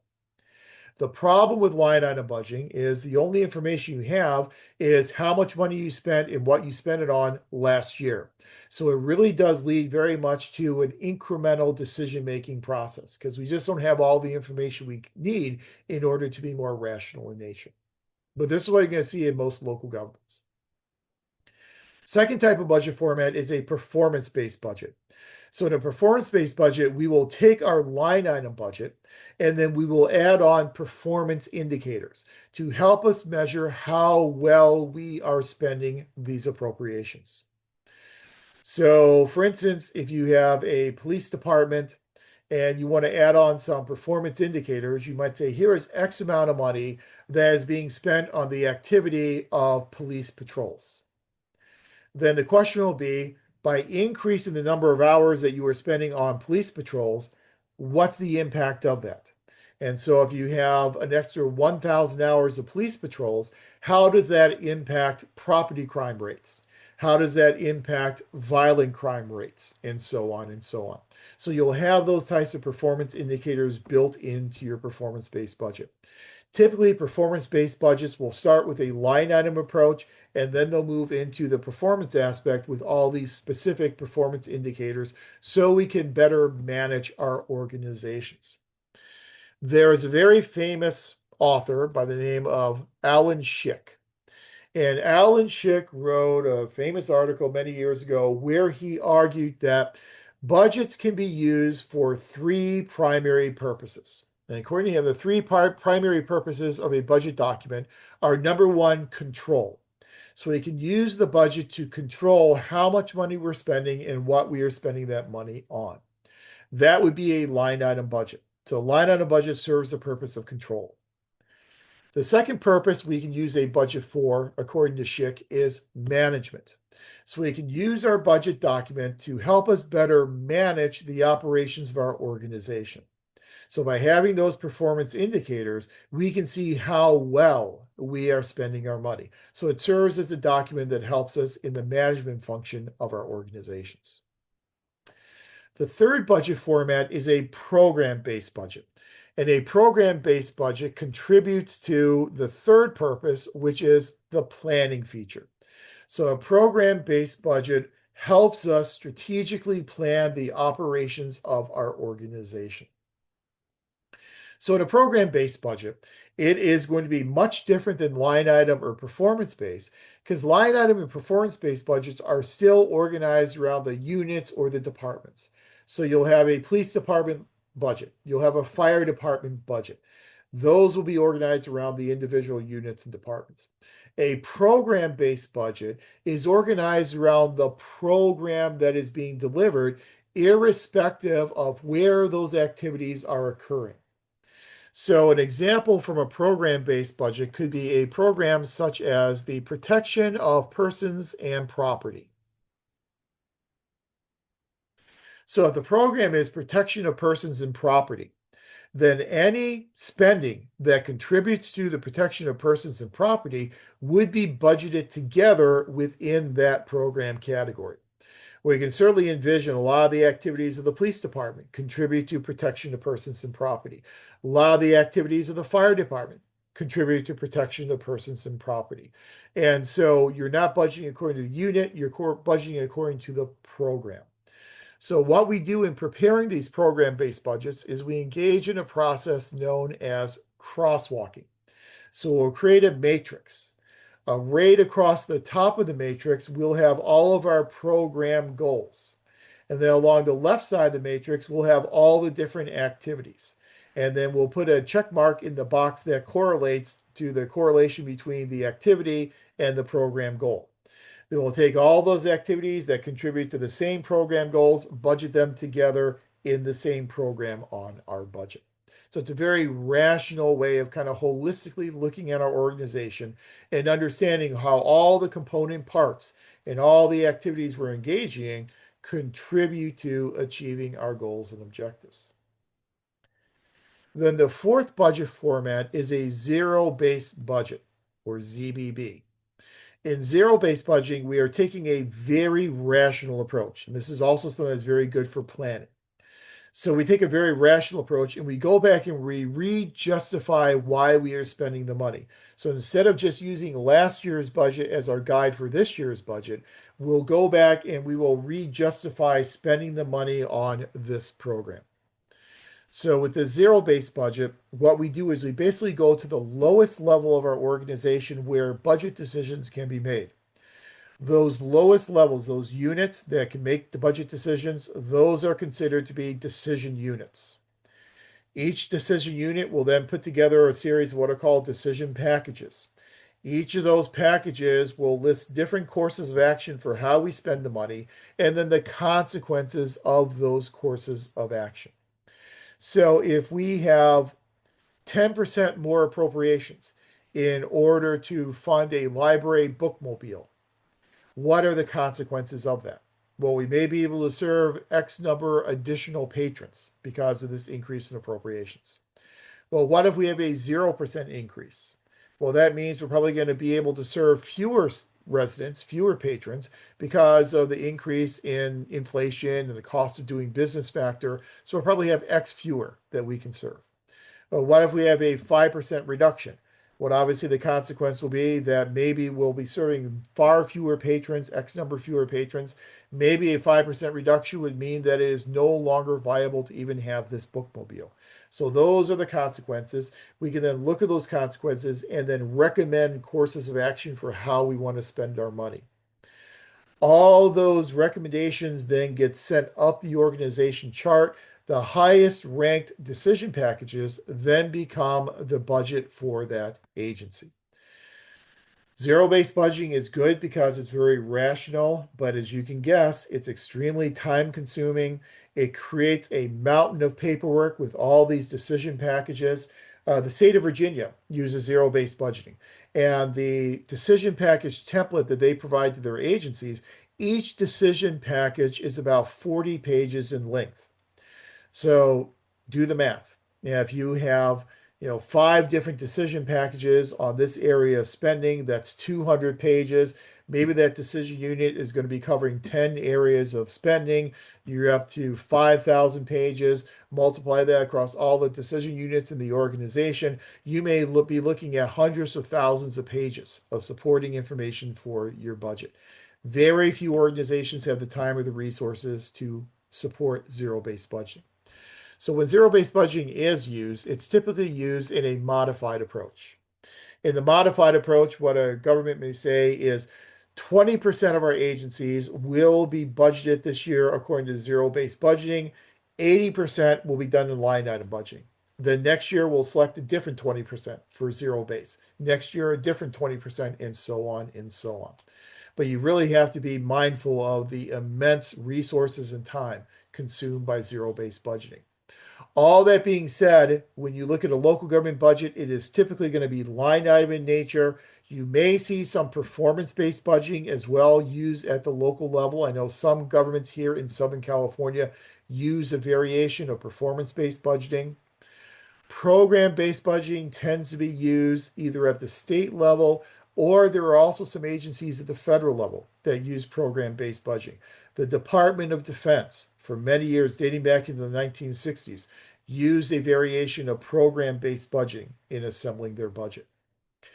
Zero-based budgeting typically is not used at the local level. It typically is not used at the federal level. It was tried out at the federal level, and the Carter administration did not go well because of the amount of resources required. Where you will see some zero-based budgeting used is at the state level, but in a very modified approach. So the state of Georgia is a great example. They, for years, have been using a modified approach to zero-based budgeting, where only a portion of the state budget is subjected to the zero-based budgeting process each year. But those are four. There are other types of budget formats you may talk about in 555, such as target-based budgeting and expenditure control budgeting and envelope budgeting. But these are the four main budget types that we tend to see used here in the U.S. that you will then look at examples of in some 555 classes, depending upon how the instructor structures it, you may be creating a budget in one of these budget formats. When I used to teach budgeting, I would have students create a budget in a line item approach, and then their next assignment would be to add on measurable performance indicators to kind of transform it from a line item to a performance-based budget. But every instructor has a different type of approach. But you'll at least learn a lot more details and see examples of each of these different budget formats when you move on to 555. So up to this point, we've been talking about the budgeting part of 555, the public budgeting part. But we also have to realize that there is a finance part to public budgeting as well.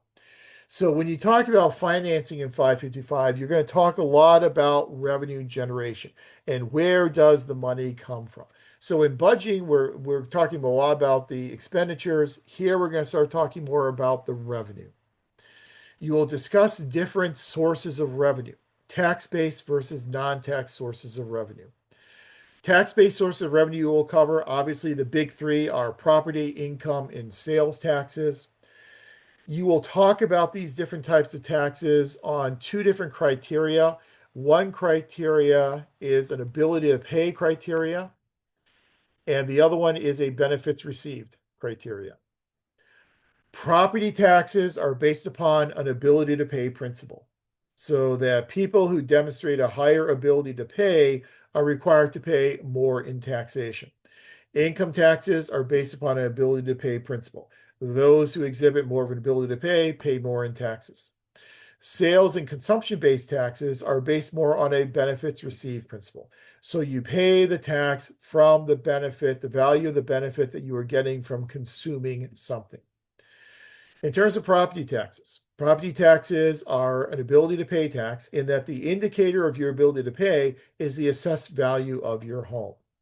You'll talk a lot about Proposition 13. Proposition 13 is the most famous tax limitation initiative across the entire country, passed by the voters in 1978. It strictly limits the amount of property tax revenue that local governments can generate. It imposes a rate limitation of 1%. And you may look at your property tax bill and say, wait a second, I'm paying more than 1%. Well, you're paying more than 1% because you have some add-ons in terms of different types of assessment districts you live in. So your school district may have an add-on, your sewer district may have an add-on, water district may have an add-on. You may have a fire add-on as well. So your rate may be higher than 1%. You may have Melrose, so that may increase over 1%. But at least on Prop 13, the basic rate limitation is 1% of the assessed value of your property, which is the indicator of your wealth. Then the second part of Proposition 13 is an assessment rate increase limitation. That assessment rate increase limitation means that your assessed value of your parcel of property can only increase by a maximum of 2% per year. That was done to try and keep people from being taxed out of their homes in the 1970s when you had this big influx of population into California. Home prices were going through the roof and people were being taxed out of their homes. So, under Proposition 13, as long as you own your home, your assessed value for tax purposes can only go up by a maximum of 2% per year. Now, obviously, that can change if you make some major renovations to your home that greatly increase the value of your home. It can get reassessed. It will be a reassessed whenever that parcel of property changes hands in most situations. So that's Proposition 13. That's what we have in California. It creates a very unique system of property taxation. It means that you can have two individuals who make the same income, who live in identical homes built in the same year with all the same amenities, who live next door to each other, who can be paying wildly divergent property tax bills. If one person bought their house in 1975 and the person next door bought their house in 2025, the person in 2025 may have paid $1 million for that house. The person in 1975 may have paid $50,000. And so you can see how those property tax bills are much different. So there's not a whole lot of that, what we call horizontal equity, in the way in which we do property tax here in California. Property tax revenue is the primary domain of local governments. Income taxes tend to be liked a bit more by taxpayers than property taxes because income taxes kind of have this graduated marginal tax bracket system at the federal level as well as here in the state of California. So your entire income is not being taxed at the highest tax bracket, but every dollar increment will be taxed at a higher tax bracket. And so for every dollar above, $12,000, you may move from, the 0 to the 10% tax rate. But then for every dollar, I'm just making these up because, it changes every year, but from every dollar above $225,000 may be taxed at the 24% rate as opposed to the 22% rate. So those marginal graduated tax brackets make the income tax system look a little fairer to taxpayers, and it really reduces their tax burden. So we've got income taxes that serve as a primary domain for federal governments and for state governments. As we know, we don't have local income taxes here in the state of California, but a lot of state governments do have local income taxes. Some states actually have local income taxes that are available not only to general purpose, but also special purpose governments. So in some states, school districts have access to charging their own local income tax rate. But here in California, it's primarily property taxes for local governments, local option sales taxes for local governments, and no income taxes for local governments. So property and income taxes are both ability to pay principles. Your ability to pay your income tax is your adjusted gross income as reported to the IRS. Sales taxes are consumption based, so they are benefits received. And there tend to be two different types of sales taxes. There are general sales taxes. General sales taxes will apply to the vast swath of transactions of commodities that occur. Then you have a second category, which are known as selective excise taxes. Selective excise sales taxes will apply differently depending upon what is being purchased. So a selective excise tax could be something like the motor fuels excise tax. That's the gas tax.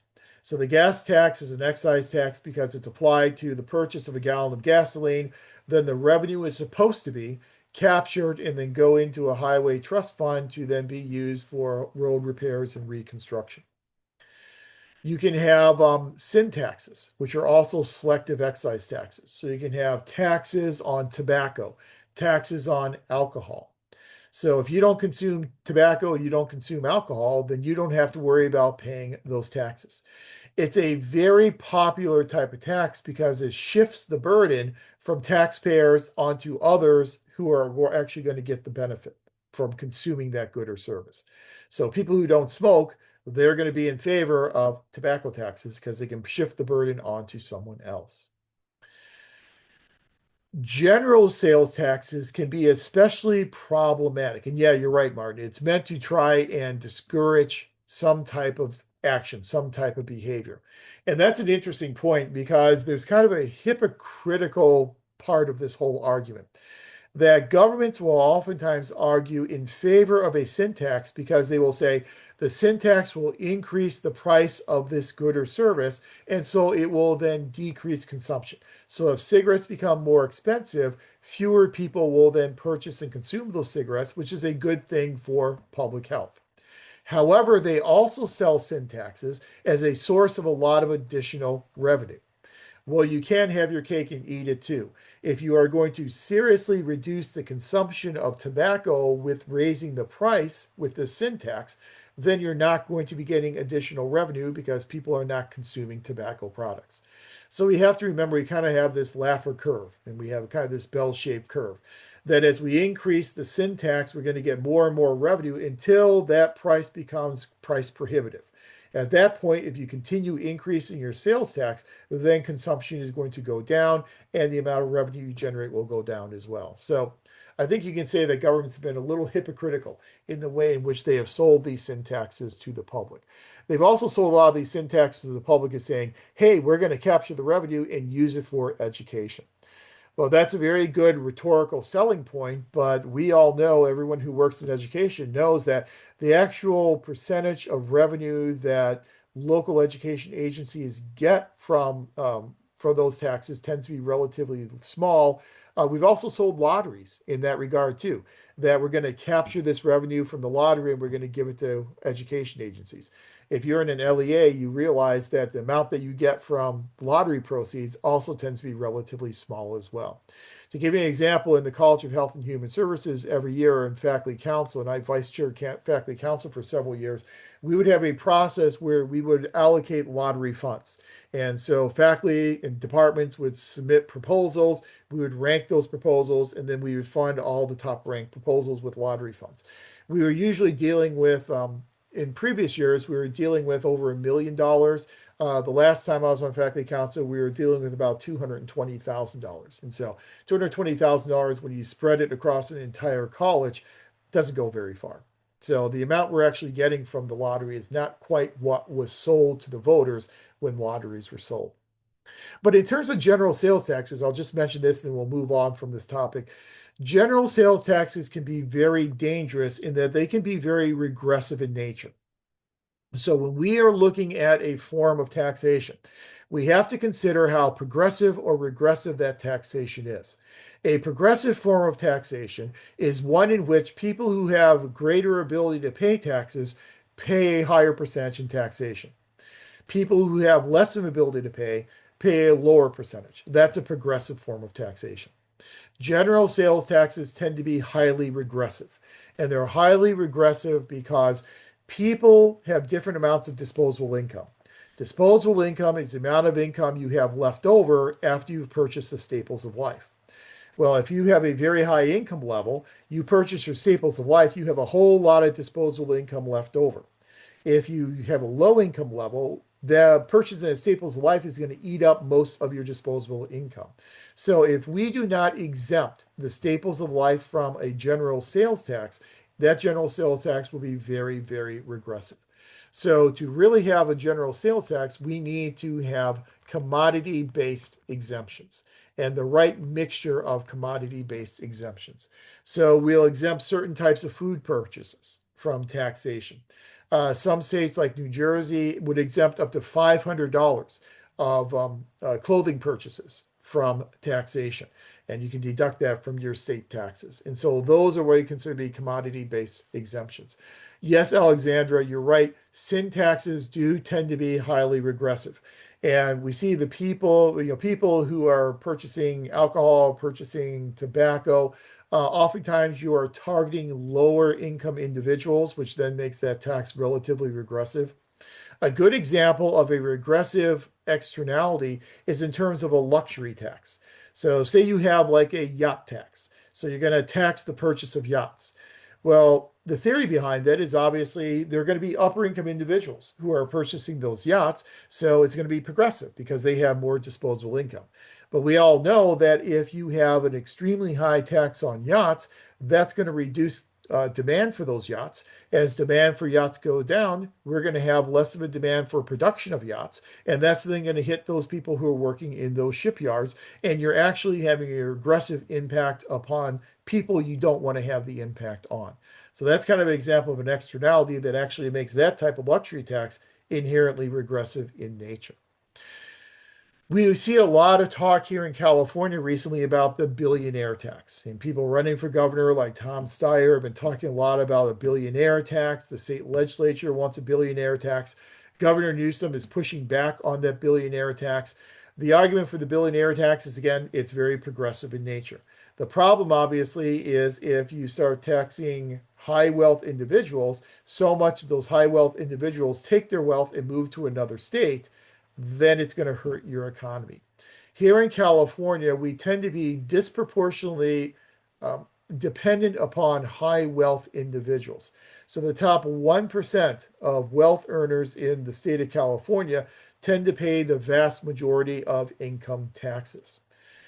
The problem for that is that if those people move, you lose your tax base. The other problem with that is it means that our economy is very much tied to the stock market. And so those are the individuals who have investments. And so when the stock market tanks and they lose money, then we're going to end up losing income tax revenue. So when you have your income tax system really based primarily on your highest wage earners or your highest wealthy individuals, I should say, that could make for a very unstable tax base in times of poor market conditions. And we've seen that happen when the bottom of the market has fallen out, the bottom of the California tax system has fallen out as well. So we have tax-based sources of revenue, and then we have non-tax sources of revenue. Non-tax sources of revenue tend to be things such as user charges and user fees. Now, a lot of local governments will use these terms interchangeably. They'll say user charge slash user fee. There is a difference between a charge and a fee. A user charge is charges that are applied to the consumption of some type of a service. So if you're utilizing utility services, you will be charged for the amount of those utility services that you are consuming. That is a user charge. A user fee, by contrast, is usually a fee that is charged for the privilege of engaging in a certain type of behavior. So if you want to go hunting, you need a hunting license and pay a fee for that hunting license. If you want a fishing license, you pay a fee for a fishing license. If you want a driver's license, you pay a fee for a driver's license. You want to register your car, you pay a fee to register your car, and so on and so on. You want to open a franchise in a city, you have to pay a franchise fee. So those fees come from the issuing of licenses to allow people to engage in a certain type of behavior. After Proposition 13, local governments saw their ability to generate property tax revenue greatly decrease because Prop 13 is one of the most restrictive tax and expenditure limits that we see across the entire country. So when local governments could no longer gain revenue from the property tax, they had to turn their attention elsewhere, and they turned their attention to non-revenue sources such as user charges and user fees. Now the typical city in California generates more of its revenue from user charges and user fees than it does from the property tax. Now that is the typical city in California. You may say, well, wait a second, my city gets more from property tax revenue than it gets from user charges and user fees. That's because we're a little different here in Southern California. Whereas the average city in California gets most of its money from non-tax revenue sources, we still have a lot of cities here in Southern California that still generate revenue from taxation.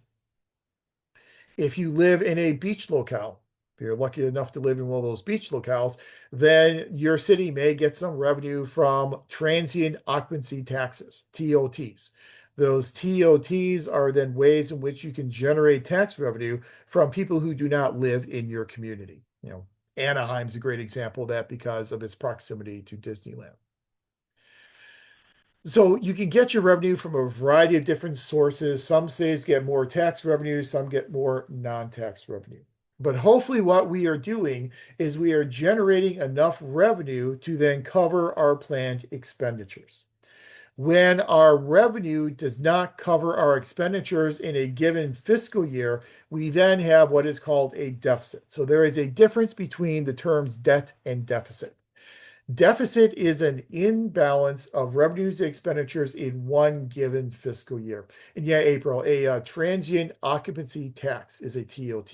It's just, it's a hotel tax, but most cities will call it the transient occupancy tax, a TOT, transient occupancy tax. So a deficit is an imbalance of revenues and expenditures in one given fiscal year. Now, as we know, most state constitutions, including here in California, preclude local governments from running a deficit. So they, at least on paper, have to show that their revenues are at least meeting, if not exceeding, their expenditures. However, there are ways in which local governments can get around that. So if they find that at the end of the year, their expenditures are greater than their revenue, then they can do short-term borrowing.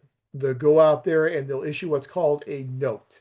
A note is a short-term type of debt that allows you to borrow money for a very short maturity period. And so what they might do is they'll say, we anticipate getting our property tax revenue 2 weeks into the next fiscal year. So we will issue what is known as a tax anticipation note, or a TAN. A tax anticipation note will then secure that debt with the tax proceeds that will be coming in 2 weeks. So you get a pretty good rate on it. Investors know they're going to get their money back very quickly because you know that this tax revenue is coming in. If you're getting more general revenue, then you can secure a short-term borrowing with what's called a RAN, which is a revenue anticipation note. Let's do some more acronyms. You can have a GAN, which is a grant anticipation note. So if you've applied for a grant, you're not going to get the grant proceeds until a month from now. You can borrow with a grant anticipation note and then pay that note back with those grant proceeds you get in a month. And you can have a BAN. TAN, RANs, GANs, and BANs. It's kind of like a children's book, but BANs, a bond anticipation note. Bond anticipation note, if you're borrowing money to construct a city hall, as you wait to get that money from that borrowing from that long-term bond, you can issue a bond anticipation note. Robert asks, where is the borrowed money coming from? From the people who are investing in this note. So what you do is when you issue a note or you issue a long-term bond, you are borrowing money, and then investors will purchase that debt. And then the proceeds you get from those investors who purchase that debt, those are the proceeds you can then use to construct your project or offset your imbalance in revenues and expenditures. That's where that money is coming from. You then have to repay that money with principal and interest over the maturity of that loan. So it's very much like getting a loan from someone.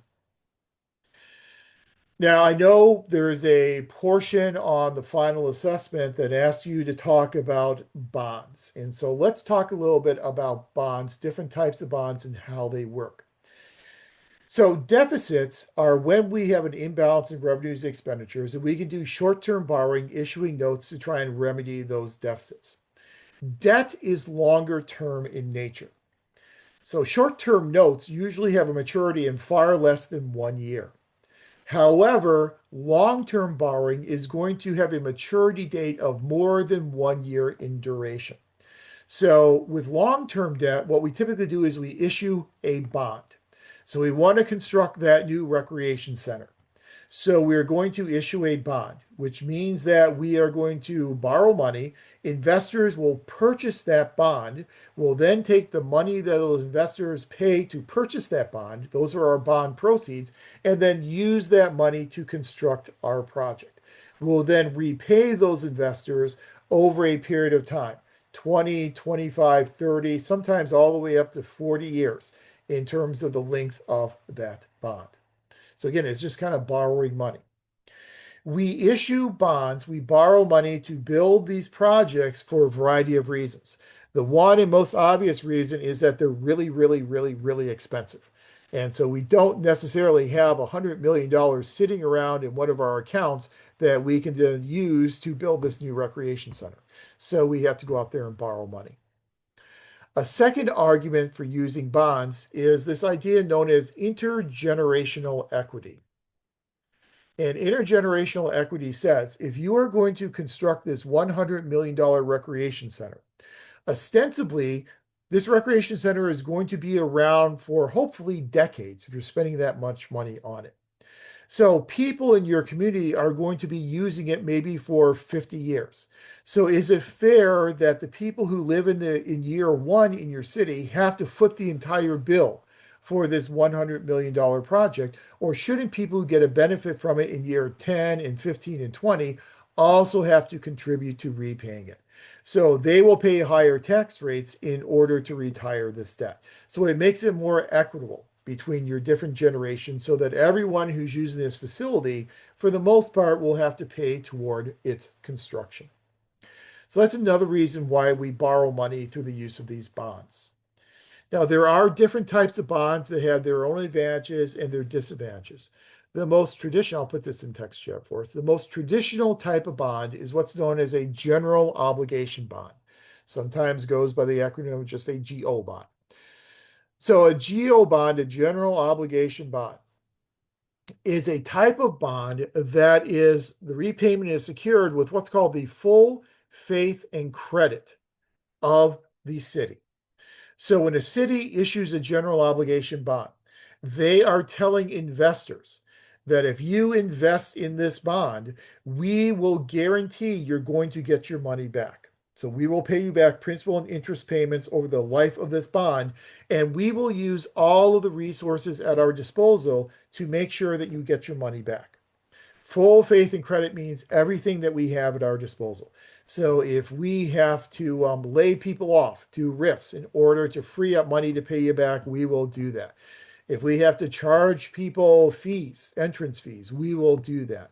If we have to liquidate other facilities, and you're a little limited in your ability to do that, but if you have to declare property surplus and then you can use those proceeds, we will do that.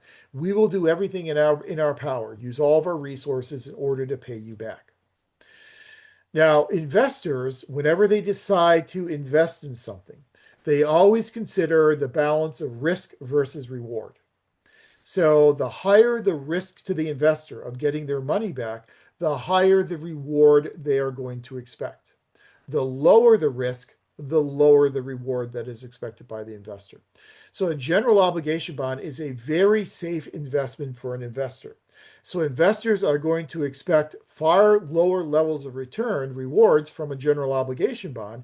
So the interest rate that the city has to pay is going to be much lower with a general obligation bond than it would be with another type of bond that is not secured with full faith and credit. So the big advantage is you get lower rates as the city, so it's going to save you money and you can borrow money cheaper with a general obligation bond. That's really the primary advantage of a GO bond, lower interest rates. However, GO bonds also have some disadvantages. One disadvantage of a GO bond is the need for voter approval. And so, depending upon where your debt capacity cap is, you may have to go out there and seek voter approval in order to issue this general obligation bond because it's probably going to be repaid with your citizens paying a higher tax rate. So, your citizens are going to end up paying for this. So, you have to get their voter approval. Sometimes that voter approval, if you're a general purpose government, may be a 2/3 voter approval. That's a very high threshold to meet. If you're a school district, you can do a general obligation bond in what's called a Proposition 39 bond. And Proposition 39 allows school districts to issue general obligation bonds with a 55% voter approval. That's what my district did back in 2014. We ended up getting 57% voter approval, so we squeaked it out by 2%. But if we didn't have a Prop 39 bond, it wasn't for Prop 39, our bond issue would have failed. But if you are a local school district and you are going to pursue a Prop 39 bond, yes, you get a lower voter approval threshold of 55%, but you also have to appoint a Citizen Oversight Committee, a COC. And that Citizen Oversight Committee will then monitor the expenditures to make sure that you are spending the bond proceeds only on the projects that were listed in the ballot language. So whenever you go out to the voters with your general obligation bond, you then have to list in the ballot language, here are the types of projects. Here are the projects that will be funded with the proceeds from this bond. So the citizens know exactly how you are going to spend this money. So your Citizen Oversight Committee will then review all the expenditures that you make in a year and make sure that they align with all these projects that were originally approved by the voters in that ballot language. So there are a lot of restrictions that are applied to it. Another disadvantage of a general obligation bond is that states will limit the amount of general obligation bonds that cities can issue. Since these bonds are secured with the full faith and credit of the city, states are concerned that they may not have the fiscal wherewithal to repay these bonds. And so they want to make sure that there's a limitation on the amount of general obligation bonds that you can issue. And typically, what they will do is they will put a limitation as a percentage of your total assessed valuation of property in your jurisdiction. And that will then be the amount of general obligation bonds that you can issue. In terms of, it's usually Prop 39 bonds that have that Citizen Oversight Committee. If a district doesn't want a Citizen Oversight Committee, then they would have to go with just a regular general obligation bond and be subject to that two-thirds voter approval. So the Citizen Oversight Committee is part of Proposition 39. So those are general obligation bonds, kind of their advantages and their disadvantages. A second type of bond is what's known as a revenue bond. Now, a revenue bond is a little bit different in that a revenue bond is not secured with the full faith and credit of the city, but rather a revenue bond, the repayment to the investors is secured with a special stream of revenue that usually comes from the operation of the facility that is being constructed. So we're going to build a recreation center. So we'll issue a revenue bond to fund that recreation center construction, and then we'll repay our investors through charging a membership fee to people who are using the recreation center. So the recreation center will create this stream of revenue. We'll then use that stream of revenue to then repay the debt. Advantage of a revenue bond is that it's not secured with full faith and credit, so there's less risk to the city. Second advantage is that revenue bonds are not subject to state limitations. So the state places a limit on the amount of general obligation bonds, but they don't necessarily place a limit on the amount of revenue bonds. Disadvantages. If there's not enough revenue that is being generated from the facility to both pay for the operation of the facility and to pay for the debt, then obviously you're going to default on the debt because you got to keep the facility open. So you have to have an adequate amount of revenue for both operation and maintenance as well as repaying the debt.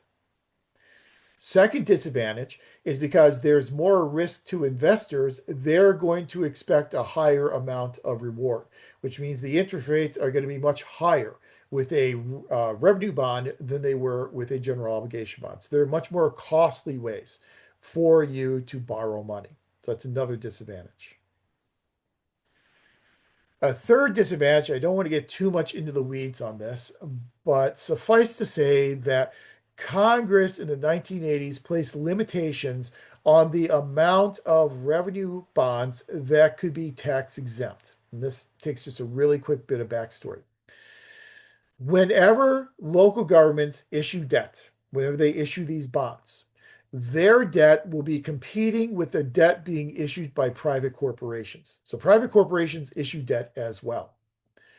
The problem for local governments is that the private corporate debt is oftentimes more attractive to investors because investors are getting a much higher return on their investment than they get from government debt. Government debt tends to be secure, private debt tends to be lucrative. So you're already at this disadvantage as a government issuing governmental debt. The advantage that you have over the private sector is that typically government issued bonds, the interest that investors earn will be exempt from federal income taxation. And that's the big bonus. That's the big selling point for public sector bonds. General obligation bonds, the interest earned on those bonds will be exempt from federal income taxes. So you have that advantage with the general obligation bond. You may not have that advantage with a revenue bond if the revenue bond is being used for some type of a private activity. So say, for instance, that you are going to build this recreation center and you're going to partner with a private recreation company to operate that recreation center. Well, now you are kind of mixing the public and the private world. And so once you have brought in a private sector company that's getting a benefit from this bond, it may not be exempt from federal income taxation. So it gets a little dicey in terms of the tax exempt nature of these revenue bonds. But again, the biggest problem with the revenue bond, you may not have enough revenue to repay the debt and maintain the facility, and the interest rates are far higher with revenue bonds. The big advantage is that you're not subject to state imposed limitations and you are not pledging your full faith in credit. Well, fortunately, there's a third type of bond, and there are a ton of different types of bonds. Just for our purposes, we'll talk about these three. There's a third type of bond called a double barrel bond. A double barrel bond is a combination of a general obligation and a revenue bond. So part of the double barrel bond will be general obligation secured with full faith and credit. The other part of the bond will be a revenue bond that is secured from the revenue produced from the facility. Those double barrel bonds, their advantage is that they kind of combine the best of both worlds, and your interest rates will be in the middle. So interest rates will be higher than for a general obligation bond, but much lower than if it was just a straight revenue bond. So it's a combination of general obligation and revenue. When you go into 555 and talk more about bonds, you'll talk about all these other types of bonds as beyond our scope to do here tonight. You'll talk about things like capital appreciation bonds or CABs, which are horrible ideas for local governments. And the state of California has actually come in and severely limited their use by local governments because so many local governments ended up defaulting on them. Zero coupon bonds. You'll talk about all kinds of different bonds and the lease rental, sale leaseback bonds, lease revenue bonds. Local governments have become very, very creative at borrowing money. And they've created all these different types of bonds in order to try and circumvent state limitations on their borrowing abilities. But as you look at that scenario on the final assessment, and you're asked, what type of bond should be used, just use these three types we've talked about: general obligation, revenue, and double barrel, and select one of those three and then advocate why it would be most appropriate for that scenario. But again, remember the differences in interest rates, remember how they're being repaid and those differences in how they're being repaid, and allow this discussion to then kind of guide your answer to that scenario. I know we're at 9 o'clock. I promise you an early evening, but one more slide, our last slide of the class. This last slide kind of wraps up what we talked about by talking about how we have tried to change the budgeting process to achieve two goals.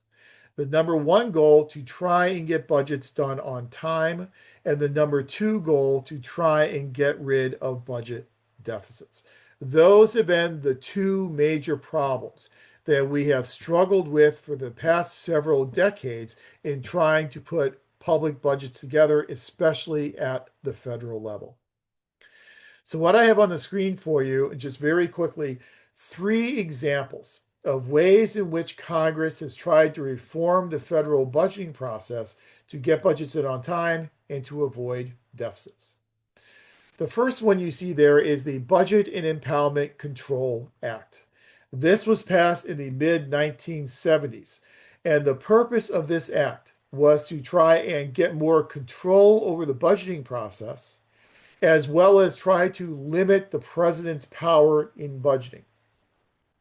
So by 1974, when this act was passed, We're having trouble getting the budget done on time, and we had run 5 consecutive years of federal budget deficits. Now that sounds quaint to us right now to say, oh no, 5 consecutive years of a budget deficit. We've had decades of budget deficits, and our budget deficits continue to get bigger and bigger and bigger with a few notable exceptions.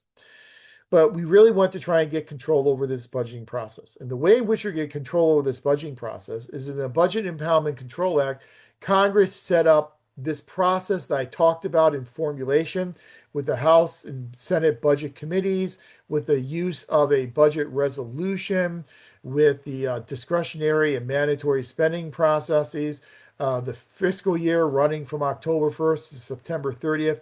All those types of features came out of this Budget and Impoundment Control Act to help us get control over the budgeting process. Clearly, it did not work because after 1974, we went on to run 25 more consecutive years of budget deficits and still struggled to get the budget done on time. But the second thing that Congress tried to do, as I said, with this act was to try and wrest some control away from the president in the budgeting process. The president had become the dominant player in federal budgeting. The president had the Office of Management and Budget, and the Office of Management and Budget was a very powerful tool that the president could use in order to guide and direct this budgeting process. The president gets to put the budget together, and then that's the budget that Congress has to work with. So Congress decided it wanted to assert its power. Imagine that, Congress asserting its power. That's kind of an unusual concept for us today, but Congress went to assert its power over the Nixon administration. So what Congress did is Congress said, let's create our own organization, the Congressional Budget Office, that will provide us with a lot of the same information that the president gets from the Office of Management and Budget. And lo and behold, we have a Congressional Budget Office. Then Congress said, we want to try and control the president's ability to ignore our appropriations. Sound familiar? Because we're dealing with that in this past year. So what was going on is President Nixon was just refusing to spend the appropriations that had been passed by Congress. Nixon was using these things called deferrals and rescissions. A deferral is when the president decides, I'm not going to spend the money right now. I'm going to defer the spending to a later point in time. Oftentimes that's done just to kind of sync up spending with when the programs are being implemented. So sometimes it's done just for logistics.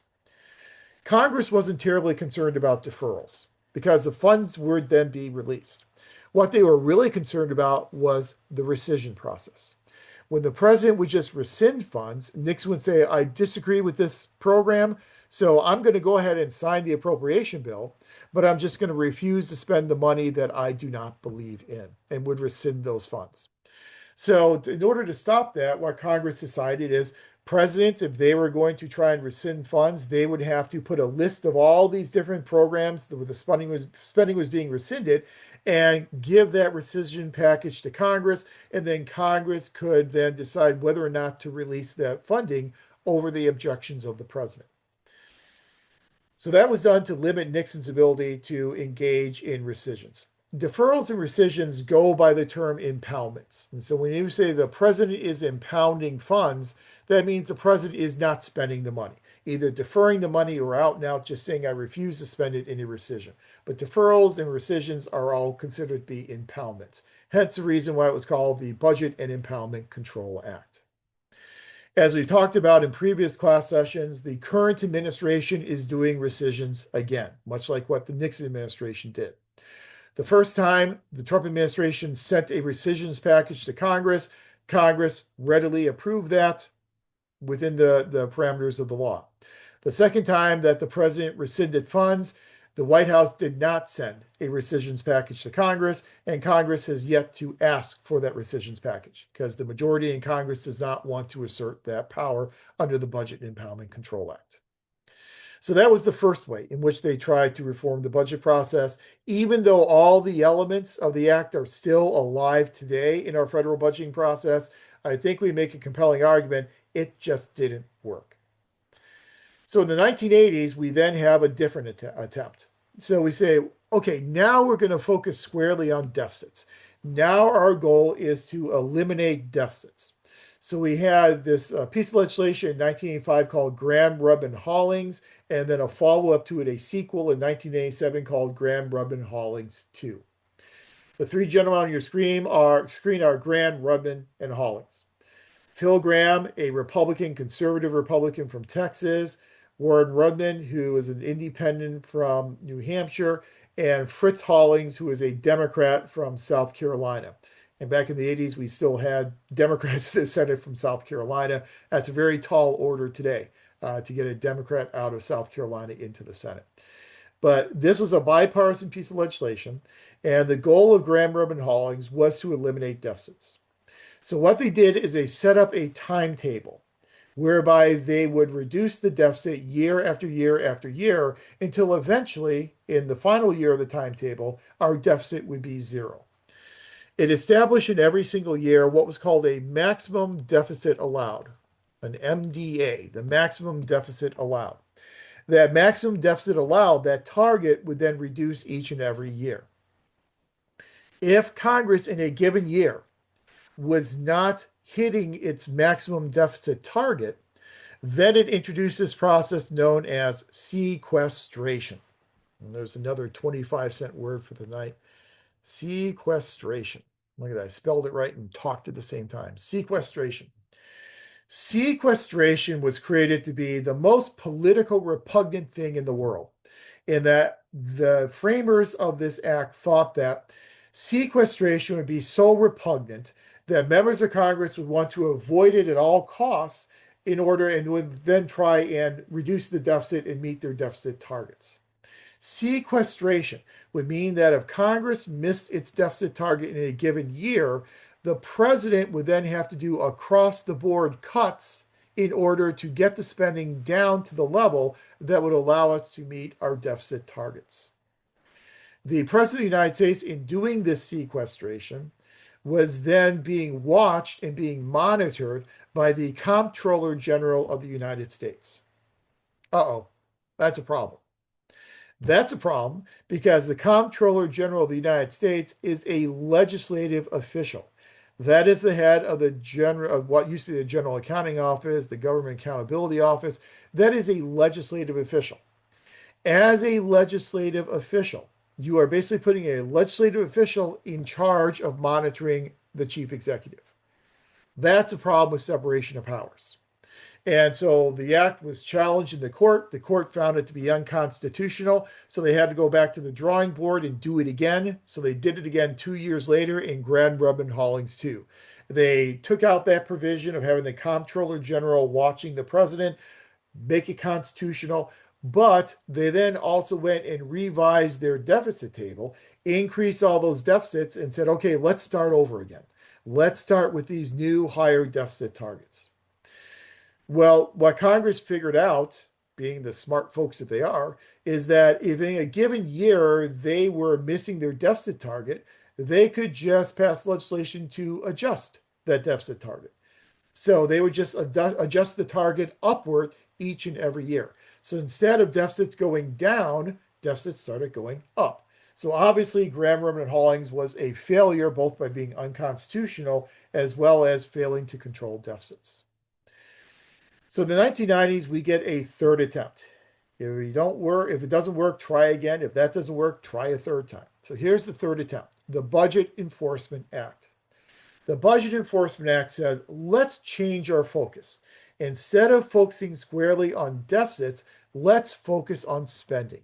Let's try and put spending targets and then try and meet those spending targets. So we're kind of indirectly eliminating deficits by reducing spending.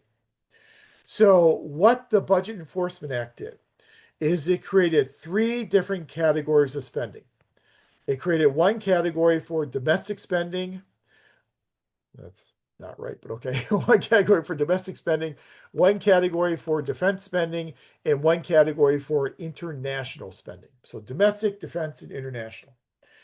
It then created firewalls between those 3 categories, meaning that if you wanted to create a new program or spend money in a domestic program, then you had to find money within the domestic category. You couldn't rob from international spending to increase domestic spending. You couldn't rob from international spending to increase defense spending.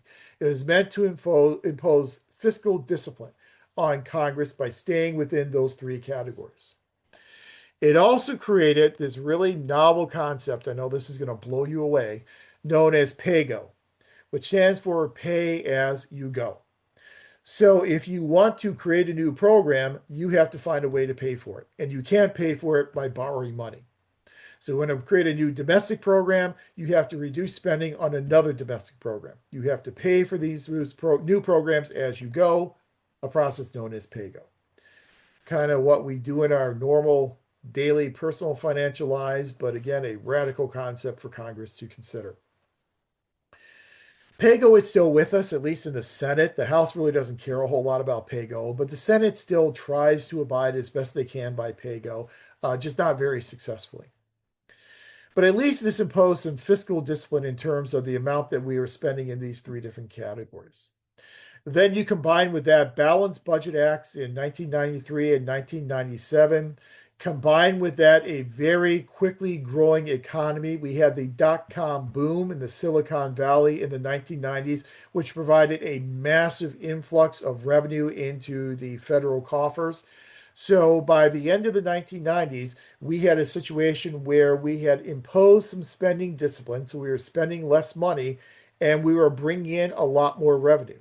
Well, it doesn't take a rocket scientist to figure out that that then results in the elimination of deficits. So we had 2 years, the end of the Clinton administration and the very beginning of the Bush administration, where we had 2 years of surplus spending. And President Clinton made a big deal about that and went out and had a press conference, holding up a deficit table that had a big zero on it. At least on paper, we had 2 years of surplus spending. Then we had the terrorist attacks of September 11th. We had the subsequent wars in Iraq and Afghanistan. We had the subsequent creation of the Department of Homeland Security, all this additional spending, the recession, all that then contributed to deficits again in 2001. And we have now run deficits every year since then. So we look at the big picture. We have only had 2 years since 1969 where we have not run a deficit at the federal level, which is a lot of empirical evidence that the federal budgeting process is still very much out of control. We also do not have a lot of good examples over the previous fiscal years of getting the budget done on time. It's almost impossible to get 12 appropriation bills passed by the beginning of the new fiscal year. That's why every year we tend to have continuing resolutions, or we have government shutdowns, and then that ends up being resulting in an omnibus budget reconciliation act. That is, again, no way to make a budget. And so the moral of the story here is try as we might in terms of reforming the budget process. Only the real way to get the budget process under control and to eliminate deficits is a matter of political willpower. You can change your processes all you want, but if elected officials do not have the political willpower to make the difficult decisions in terms of increasing revenue at the same time decreasing expenditures, we're never going to get the budget process under control. And as long as our two parties become even more polarized than they were in the past, I don't think there's any evidence that they're becoming less polarized. The more polarized they become, the less likely it is that we'll be able to get budgets done on time or in balance. So I know that's a pretty depressing view of the future of public budgeting, but I think it is the reality. And it's, Martin said in text chat, it really is very much of this political problem. And until we can figure out the politics of the problem, it's going to be difficult for us to figure out the fiscal side of the problem as well. So I know that's a whole lot of talking that I've done for the past hour and 45 minutes. You can tell I used to teach budgeting and I'm kind of passionate about the topic, but I think this gives you a pretty comprehensive introduction into what you'll then be doing in PPA 555 in a couple of classes with Dr. Williams. So that then rounds out all the material that we typically cover here in PPA 500. We've given you insight into all your core courses. We've presented the field and the discipline of public administration to you. So hopefully you have a better understanding of what and you'll be studying and how you'll be studying it over your time in the MPA program. Do you have any other questions or any clarifications or anything in our last few minutes together?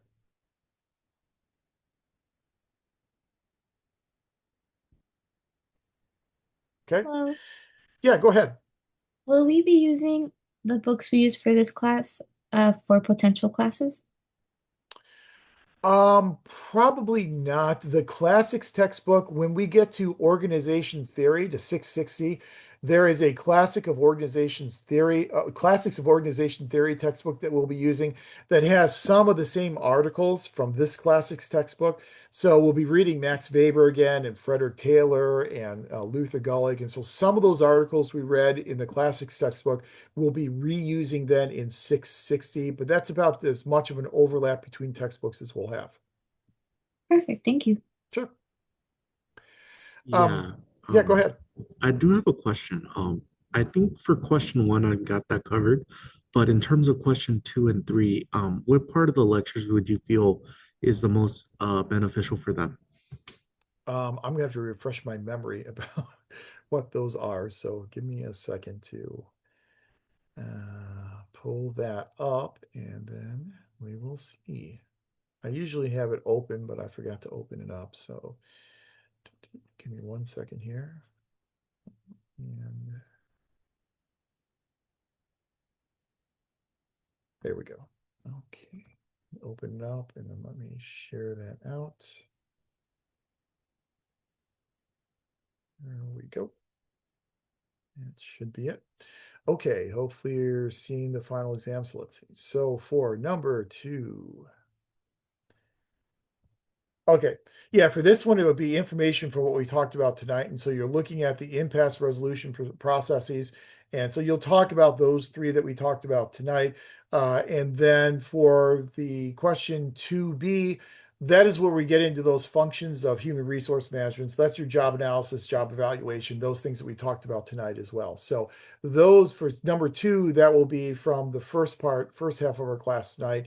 And then for number three, that's going to be our matching of financial resources. And 3A, all those four budget formats, you'll select one and recommend it. And then for 3B, what type of bond, as we talked about, general obligation, special revenue, or a double barrel bond would you select, and then justify why you would select that bond. So number two is first half of class tonight. Number three is second half of class tonight. Thank you. Sure. Sorry, close up my chat. Okay, let's see how we're doing here. Okay, any action needed to register for the next course? No. Matt Reimers over in CPACE will handle that. Since we had to make a change to the instructor, we had to do a revised course proposal. So that revised course proposal, here comes the bureaucracy again, has to be approved by the college before it goes back to CPACE. Once that course proposal is approved, then the CPACE will then create the course. Once that course is created, then the Canvas site will open up and then Matt will register you into that class section. So there's nothing you need to do at this point in time. Matt will take care of your registration for you. That's one of the perks of being in the DL program is that Matt takes care of all the registrations and you don't have to worry about that. Trying to think, is there anything else? Also, if you are on financial aid and if you got a past due notice, it's just because the financial aid may not have released yet. Financial aid doesn't usually release until the second class registration. So once you register in your second class, that's when it typically releases. Okay, well, thank you very much, April. It's been a pleasure working with all of you. Again, we will not need to have our Zoom session on Saturday, so I can give you all that time back on Saturday for you to work on your final assessment. And your final assessment then is due by midnight on Saturday, so enjoy your Saturday. If you have any questions on the final assessment, feel free to send me an email. Any questions about anything with the program, feel free to reach out to me as well. I wish you great luck in your next class, 577. You'll love having Dr. Sundstrom as an instructor. She does an outstanding job. Look forward to working with everyone again in 660 come August, and you'll see me again in 660, and you'll see me again then in certainly in 697. So look forward to working with everyone again. Enjoy your weekend, and good luck in your next class. Take care, everyone. Thank you. Thank you so much. Thank you.